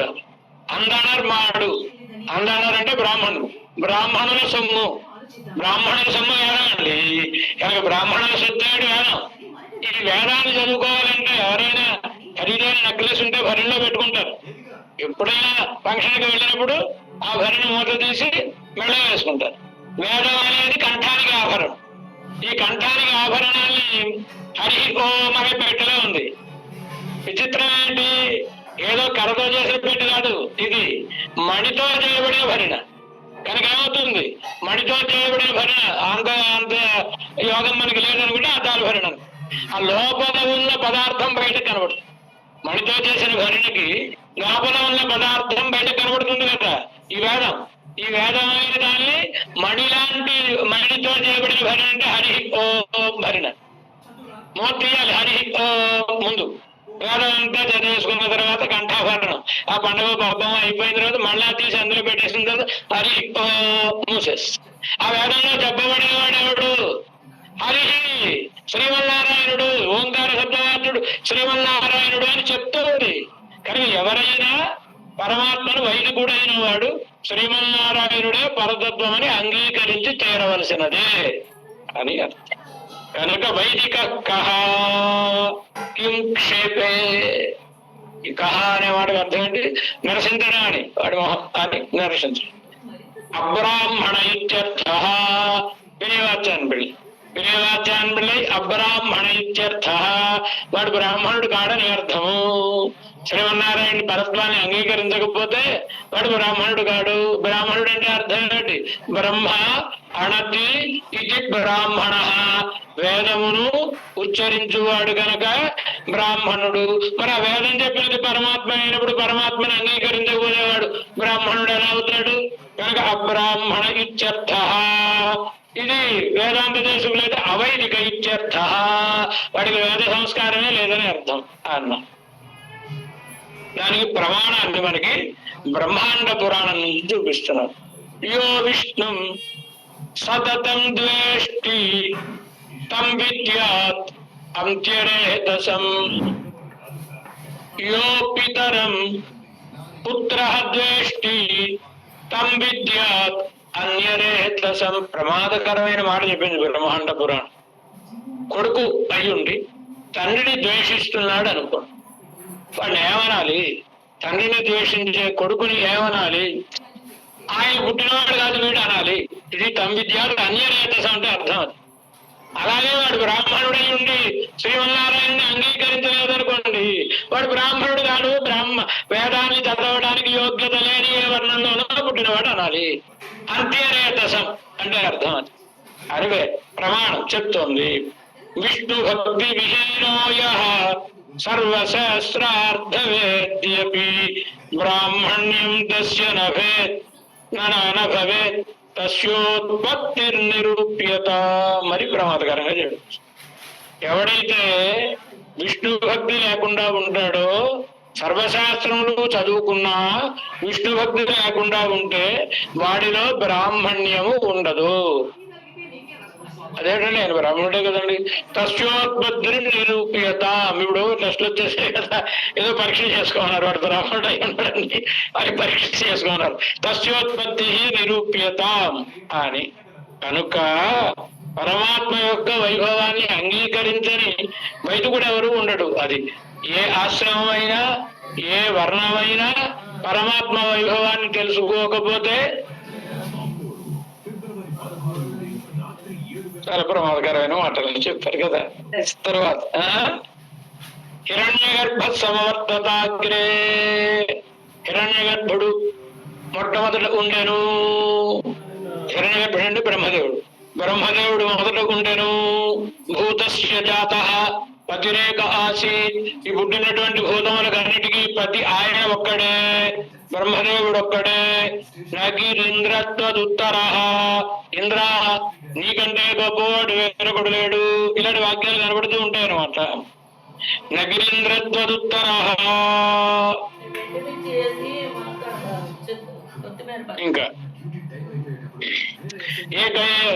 ఏకయేవ రుద్రో నద్వితీయాయతస్థే. రుద్రుడు అక్కడే ఉండెను, మరి వేరొకడు అనువాడు లేకుండెను. ఇలాంటి ప్రమాణములలో ఇత్యాదిహడిలే బ్రహ్మరుద్రాదిహడుకు సర్వేశ్వరత్వం సల్లానిక్. మరి వాళ్ళను కూడా సర్వేశ్వరుడని ఆ శృతి వాక్యాలు చెబుతున్నాయి కదండి. చెబుతున్నప్పుడు శివశంభాది శబ్దంగల్ నారాయణனை பிரதிபாதிக்கிறது என்றும் இப்பிரமாணங்கள் அளவில் అపర్యవసిత అవన్ వైదికనల్లన్ என்று క్షేపిత్తబడియంగానే వేదంలో చెప్పిన ఆ మాటల ప్రకారం ఆ దేవతలు భరద్వాని అంగీకరించిన వాడు వైదికుడు కాదు అంటున్నారు మీరు. ఎందుకు వైదికుడు కాదండి, వేదంలోనే కదా ఆ దేవతల గురించి కూడా చెప్పారు అని అంటే, ఈ ప్రమాణంగా அளவில் అపర్యవసిత అవన్ వైదికనల్లన్ என்று క్షేపిత్తబడియంగానే అంటే ఎవరేనాయన దానికి సరిగా వేదం యొక్క అర్థమును తెలుసుకోవాలి. స బ్రహ్మ స శివ సేంద్ర సూక్షర పరమస్వర. వేదవాక్యం ఉపనిషద్వాక్యం. యాని స బ్రహ్మ వేదం అండి. అవనే అవను అవను అవను అవనే ఆడవాళ్ళ బస్ వేదవాక్యాన్ని ఇక్కడ అనువదించారు. అవనే సహా ఆ పరమాత్మ, స బ్రహ్మ ఆ పరమాత్మయే బ్రహ్మ, స శివ ఆ పరమాత్మయే శివుడు, స ఇంద్ర సేంద్ర ఆయనే ఇంద్రుడు. ఇంతే చెప్పి. కానీ ఇప్పుడు మనం దేవాలయాల్లో చదువుకున్న వాళ్ళు చదువుతుంటే ఉంటే అందులో ఒక చేర్చి స బ్రహ్మ స శివ స విష్ణు సేంద్ర అని విష్ణు అని చేర్చారు. లేదు, ద్రావిడ పాఠంలో లేదు, పూర్వ పాఠములలో విష్ణు శబ్దం లేదు. అక్కడ మూడే ఆళ్వారు కూడా అవనే అవనం అవనం అవనం మూడే చెప్పారు. కనుక అంటే ఆ శృతివాక్యానికి ఆ తర్వాత వాడు ఏదో ఉండబడలేక పాపం ఏదో కడుపులో తినదు అరగ్గా చేసేసారు పదం. స విష్ణు అని అక్కర్లేదు. సహా అంటేనే విష్ణువు. ఈ పరమాత్మయే బ్రహ్మలో నుండెను, రుద్రుడిలో నుండెను, ఇంద్రుడిలో నుండి, మన విష్ణువులో నుండెను అనక్కర్లేదు. విష్ణువేగా ఉన్నది కనుక విష్ణు శబ్దాన్ని చెప్పలేదు. ఇప్పుడు నీకు అర్థం ఎక్కడ చెప్పాలి? రెండు వాక్యాలకి. అక్కడేమో బ్రహ్మే ఉన్నాడన్న, లేదా మరొక ఆయన ఉన్నాడన్న. ఇక్కడ విష్ణువు వారి లోపల ఉన్నాడన్నారంటే ఆ శబ్దములన్నీ లోపల ఉన్న విష్ణువుని దృష్టిలో పెట్టుకుని చెప్పిన శబ్దములు. కనుక నారాయణుడే పరతత్వం అనే దాన్ని వైదికుడైతే అంగీకరించి తీరవలసినదే అని. అదే అందుకే నాకు డౌట్ వచ్చి అడిగారు ఏం చేస్తున్నాను. చతుర్వేద ధర్మో విప్రో వాసుదేవం. దేశకులు వారి భాష్యంలో ప్రమాణాన్ని ఇస్తారు. చతుర్వేద ధరో విప్రో వాసుదేవం నవిందతి. 4 వేదాలు చదువుకున్నాడు. నాకు ఆయన అంటే పడదండి, విష్ణుమూర్తి అంటే పడదండి అన్నాడు అనుకోండి. ఆయన ఏమనాలి? సవై వేద భార భరాక్రాంత. పూర్వ పాఠం ఉండేది, దాన్ని మార్చారు. కశ్మీర గర్దభ అంటే కాశ్మీర దేశంలో కుంకుమ పువ్వు బాగా పండుతుంది, కానీ అది మూటల్లో వేసి గాడిదల మీద పెట్టి తీసుకెడుతూ ఉంటారు ఎక్కడికో. ఇప్పుడు ఆ గాడిదకి ఆయన కుంకుమ పువ్వు గొప్పతనం తెలుసుకున్నా కనుక వేదం అంతా చదివినా అందులో పరమాత్మ వైభవం తెలియకపోతే ఇంత దృష్టి చెప్పాలండి. ఇది వారు ప్రమాణంగా, దేశకులు ప్రమాణంగా మనకి చూపిస్తారు. కనుక బ్రహ్మరుద్రుడు ఏడోడే బ్రహ్మరుద్రులతో సంప్రతిపన్న క్షేత్రజ్ఞన ఇవనయం పారతంత్ర్యమే స్వరూపమాన నిత్యముక్తరయం. బ్రహ్మరుద్రులతోటి పాటుగా ఉండేటటువంటి ఇతడిని పారతంత్ర్యమే స్వరూపంగా ఉండే నిత్యముక్తులను సమభిప్రియాహరికయాలే అవరహలుడే అనీశ్వరత్వం సంప్రతిపన. మనమెంతో వాళ్ళు ఎవరైనా పరమాత్మ యొక్క దేవతలకు సందేహం కలిగింది. ఏమండి, పరమశివుడు విష్ణు ఎప్పుడైనా వీధిలో అంతా గొప్పగా ఉంటుందండి, ఇంట్లోనే అపోజిషన్ పరమాత్మగా అంటే ఆయన కొడుకు మనవడు అదేనండి. కనుక దేవతలకు సందేహం కలిగింది, ఎవరు గొప్ప, విష్ణువా శివుడా? ఎవరిని అడగాలి? పెద్ద ఆయన అడగాలి. పెద్ద ఆయన ఎవరు? బ్రహ్మదేవుడు. బ్రహ్మదేవుడి దగ్గరికి వెళ్ళి ఇది శ్రీరామాయణంలో బాలకాండలో చివర పరశురాముడు రామచంద్రుడికి చెప్పినటువంటి వృత్తాంతం. అయినప్పటికీ వాళ్ళు వెళ్ళి బ్రహ్మదేవుడిని అడిగారు, అయ్యా ఎవరు గొప్పండి అని. అరే నాయన, నేను ఏమైనా చెప్పాను అనుకోండి, మీరు నమ్మరు.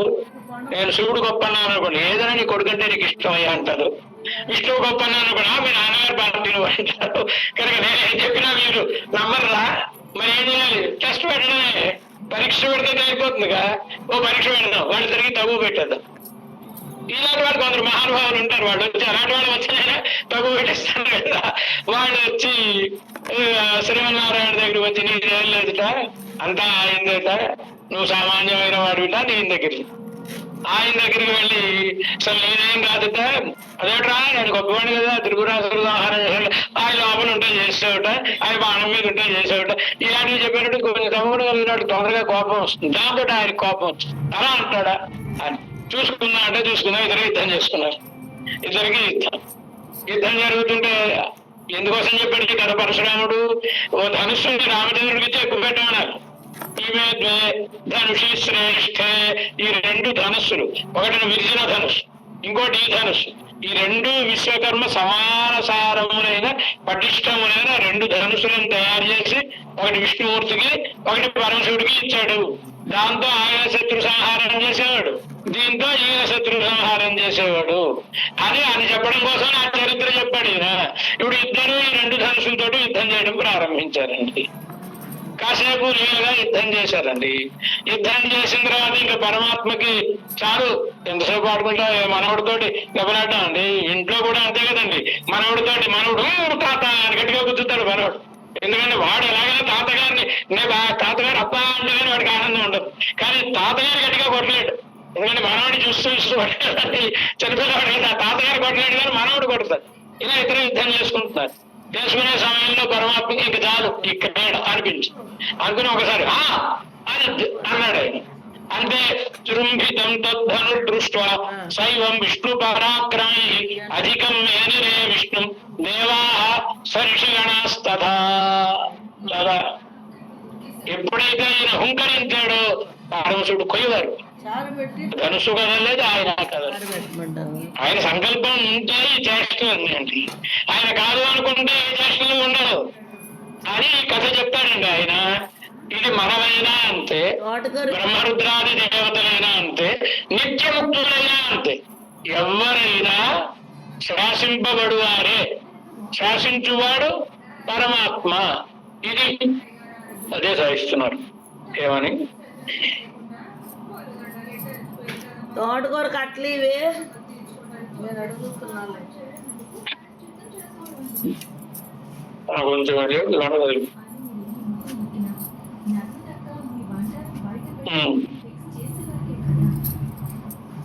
తోటకూర కట్టు ఉంచు.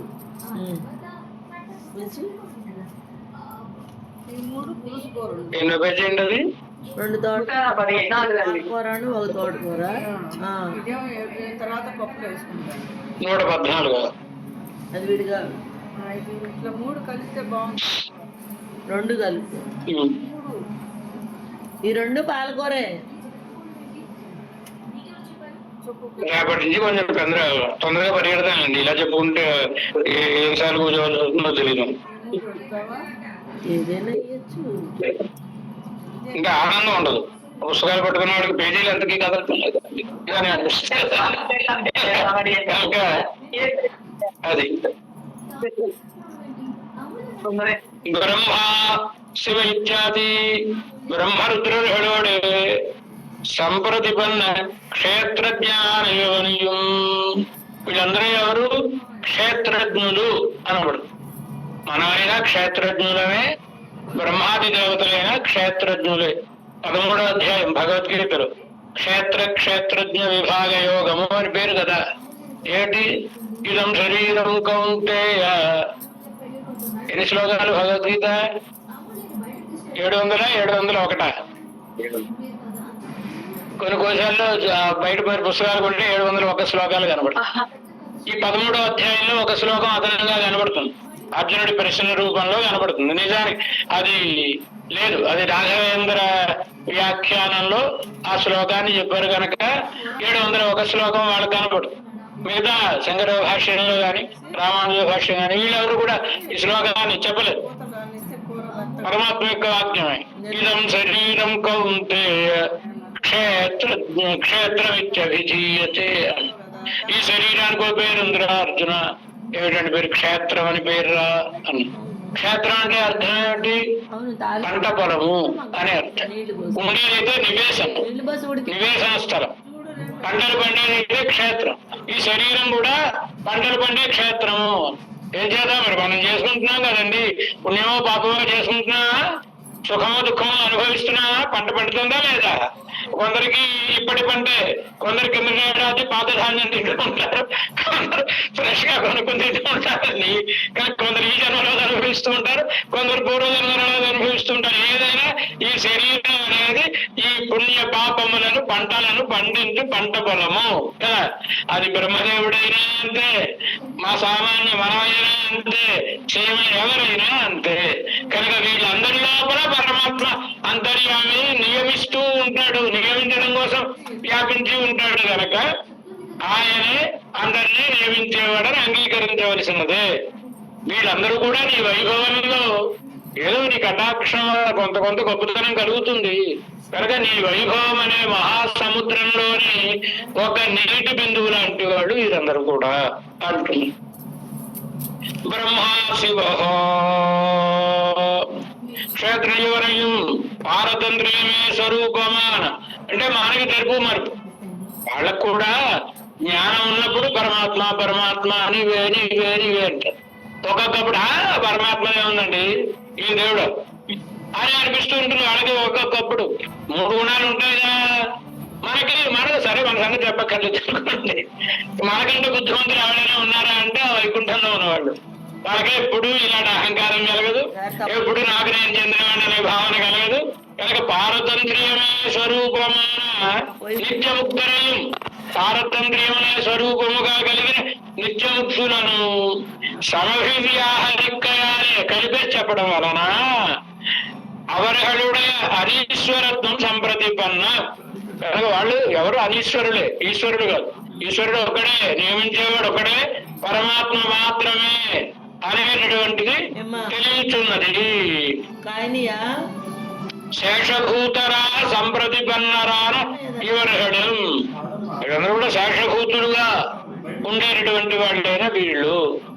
యస్య మహిమా అర్ణవ విపురుషస్తే, యస్య ఏ పరమాత్మ యొక్క నారాయణ పరావేదా, భగవంతుని వర్ణించడాన్నే లక్ష్యంగా కలిగినవి వేదములు. సర్వ వేదాంత ప్రసిద్ధి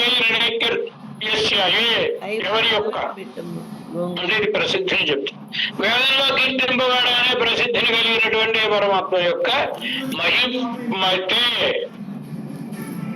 వీళ్ళందరూ కూడా మహిమార్ణవ విపురుష. మహిమార్ణవ విపురుష అంటే మహిమ అనే సముద్రంలోని నీటి బిందువు వీళ్ళందరూ కూడా అని దాన్నే సాధిస్తున్నారు అర్థం. ఏమని? సర్వేశ్వరన్ మహిమై ఆహిర కడలిలే, పరమాత్మ యొక్క మహిమ అనే సముద్రంలో ఒక బిందువు మాత్రం, ఒక బిందువు లాంటి వాళ్ళు వీళ్ళు అని నారాయణానువాకంగానే పరిహరియానింగదు. నారాయణానువాకమే పరిహరిస్తోంది ఎన్గిరార్. యస్యతే என்று శృతి ప్రసిద్ధియైం నిனைக்கிறது. యస్యతే అంటే తే వీరందరూ, యస్య ఎవరికి చెందినటువంటి వాళ్ళు అని వేదంలో చెప్పబడిన ప్రసిద్ధి చెప్పబడుతుంది. అంటే యస్య అనే దానికి ప్రసిద్ధి ఎందు అర్థం. తమకు ఈ వర్ధత్తిలుండాన సాక్షాత్కారత్వయం అరుళి చెయ్యిరార్. తమకు ఈ అర్థమునందు ఉండేటటువంటి యథార్థమైనటువంటి జ్ఞానం దాన్ని సాధిస్తున్నారు. పరమస్వరాట్ బ్రహ్మ రుద్రుడు పరమస్వరాట్ అంటే అర్థం ఏమిటి? నిత్యముక్త అని. తమకు తాము ప్రకాశించుట అనేటటువంటి దాన్ని అధికంగా కలిగినటువంటి వాళ్ళు గొప్పవాళ్ళు, నిత్యులు ముక్తులు అన్నమాట. వాళ్ళు బ్రహ్మ శివ శతమఖ పరమస్వరాట్ ఇచ్చేతేపి. బ్రహ్మ, శివుడు, ఇంద్రుడు, నిత్యముక్తులు అనే వీళ్ళందరూ కూడా యస్యతే ఏ నీ యొక్క తవ ప్రభావ సముద్రస్య నీ ప్రభావం అనే సముద్రము యొక్క విపురుష నీటి బిందువులో అని అన్వయము. ఇక్కడికి ఈ శ్లోకం అయింది. తర్వాతి శ్లోకం ఇంకా అద్భుతమైన శ్లోకం. సమయం ఎంత అయిందండి? 7:40 అయింది. రేపు చెప్పుకుందాం ఈ శ్లోకం. మన ప్రధానమైనటువంటి శ్లోకం ఈ శ్లోకం. ఇక్కడ నుంచి పరమాత్మ యొక్క పరత్వాన్ని వర్ణించుకుంటూ వస్తున్నారన్నమాట. అది కూడా అయిపోయింది.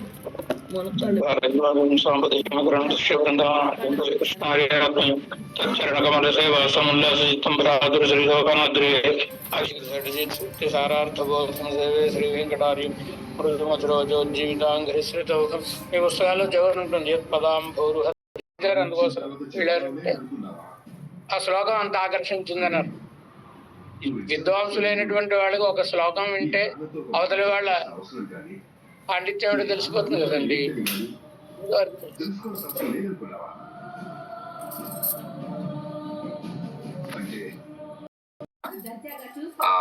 ఉయర్వర ఉయర్నలంలో ఉయర్వు అనే పదానికి ఆళవందారి స్తోత్రంలోని ఒక పదం సమానార్థకం అని, దాని అర్థం ఏమని నేను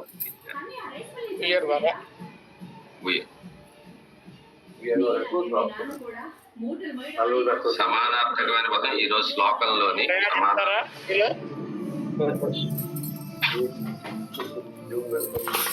మీ వాళ్ళని అడగండి, ఇంకెవరన్నా ఉన్నారేమో అడగండి.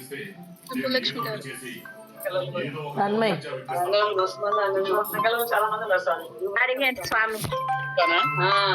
ఆపేయండి వరంగల్ వాళ్ళు అందరికి ఇవ్వకండి.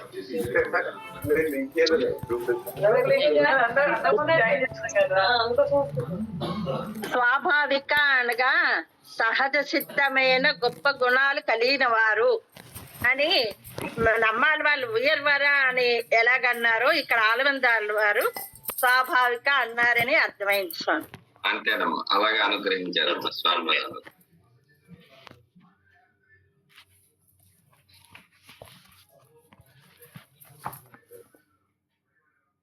రెండో ప్రశ్న. తర్వాత స్వామివారు అనుగ్రహిస్తూ ఆ ఆ గజేంద్ర మోక్షణ వృత్తాంతంలోని అఖిల కారణాయ నిష్కారణాయ అనే ఒక పదం తాలూకు అర్థాన్ని స్వామివారు ఏమని అనుగ్రహించారు? ఆ నిష్కారణాయ పదానికి, అఖిల కారణాయ నిష్కారణాయ పదానికి స్వామివారు ఏమని అర్థం అనుగ్రహించారు? అనవాళ్ళు ఎవరైనా చెప్తారా? నిష్కారణాయ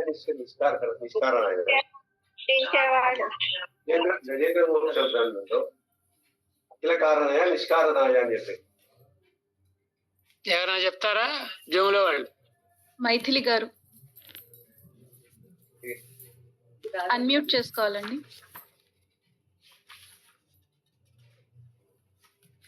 అమ్మా మైథిలి గారు మీ మైక్ అన్మ్యూట్ చేసుకోవాలి. ఇంకా అన్మ్యూట్ లోనే ఉంది.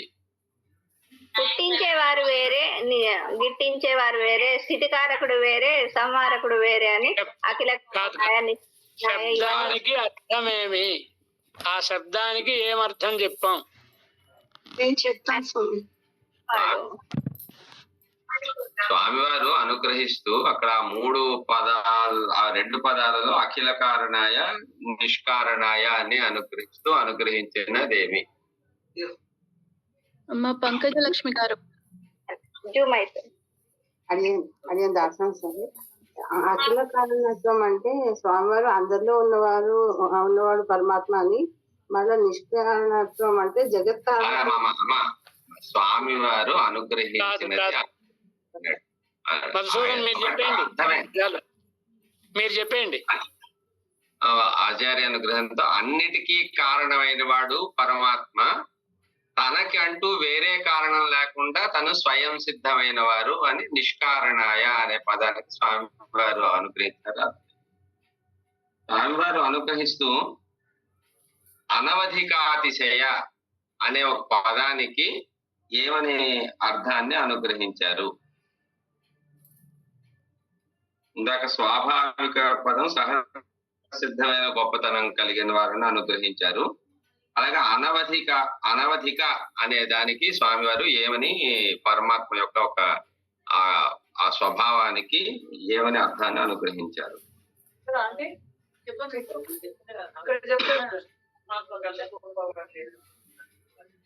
అవధి లేని అతిశయం, గొప్పతనం అంటే తనకంటే వేరే మరొకటికి లేనటువంటి, లేదా తన పరిమితి లేని గొప్పతనం.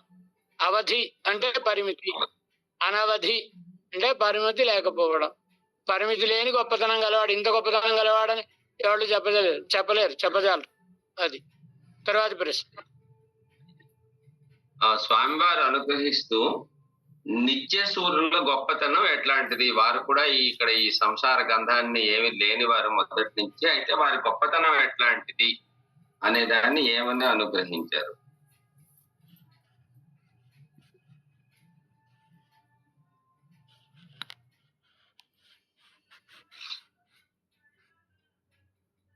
అప్పలరాజు గారు.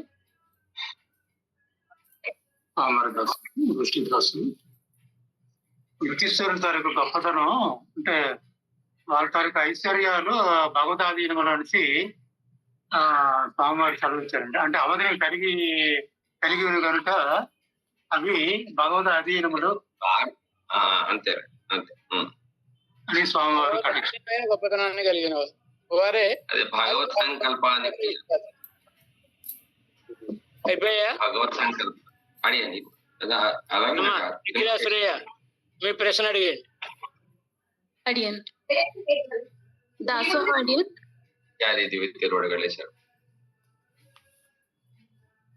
దాసోహం అడియన్. నిన్న ఇవాళ కూడా స్వామివారు ఎక్స్ప్లెయిన్ చేసిన విషయము కాలక్షేపంలో గతి సామాన్య న్యాయం అని సాయిస్తూ ఏమని సాయించారు మన ఆచార్యులు? గతి సామాన్య న్యాయము అంటే ఏం చెప్పుకున్నాం మనం? నేను చెప్పనా అఖిల? చెప్పండి. అంటే సామాన్య శబ్దాలన్నీ కూడా విశేష శబ్దంతో పరివర్తిస్తే దాన్ని సామాన్య. నాకు ఇక్కడ ఇంకొక డౌట్ స్వామి, అంతే కదా? ఇంకో డౌట్ ఏంటంటే ఒక డౌట్ ఉంది స్వామి. సర్వ వేదాంత ప్రత్యయ న్యాయం అన్నా గతి అది వేరు. సామాన్య న్యాయం అన్నా ఇవన్నీ లేదు, ఒకటి అది కాదా? వేరు, ఇది వేరు. అది వేరు, ఇది వేరు. సర్వ వేదాంత ప్రత్యయ న్యాయం వేరు, ఇది గతి సామాన్య న్యాయం వేరు. సర్వ వేదాంత ప్రత్యయ న్యాయం అంటే వేదాంతములలో ఉపాసనలు ఇత్యాదులను గురించి చెప్పినప్పుడు ఒకచోట కొన్ని లక్షణములను చెప్పి మరొక చోట మరికొన్ని లక్షణములను చెబితే వీటిని అన్నిటినీ కూడా సమన్వయించుకుని అర్థం చెప్పుకోవడం. అది ఇది శబ్దములు ఎక్కడ పర్యవసిస్తాయి? సామాన్య శబ్దములన్నీ విశేష శబ్దంలో పర్యవసిస్తాయి అని చెప్పుకున్నది గతి సామాన్య న్యాయం. అయితే ఇంకో చోట ఇది గతి సామాన్యమే, సామాన్య విశేష న్యాయం అన్నా ఇదే అవుతుందా? సామాన్య అంతే, విశేష అంతే, న్యాయం అంతే. అన్నా సామాన్య విశేష న్యాయం అన్నా అంతే. గతి సామాన్య న్యాయం సామాన్య శబ్దములు విశేష శబ్దంలో పర్యవసిస్తాయి. అదే. చేస్తున్నాడు స్వామి దాసం. అమ్మా మళ్ళీ మనం రేపు కలుద్దాం. ఈ అడిగాను. జూమ్ లో ఉన్న వాళ్ళందరికీ ఏమిటి హెచ్చరిక అంటే రేపటి నుంచి వరంగల్ హనుకొండలో ఉండే వాళ్ళకి జూమ్ ఉండదు. నేను మీ ఊర్లో వచ్చి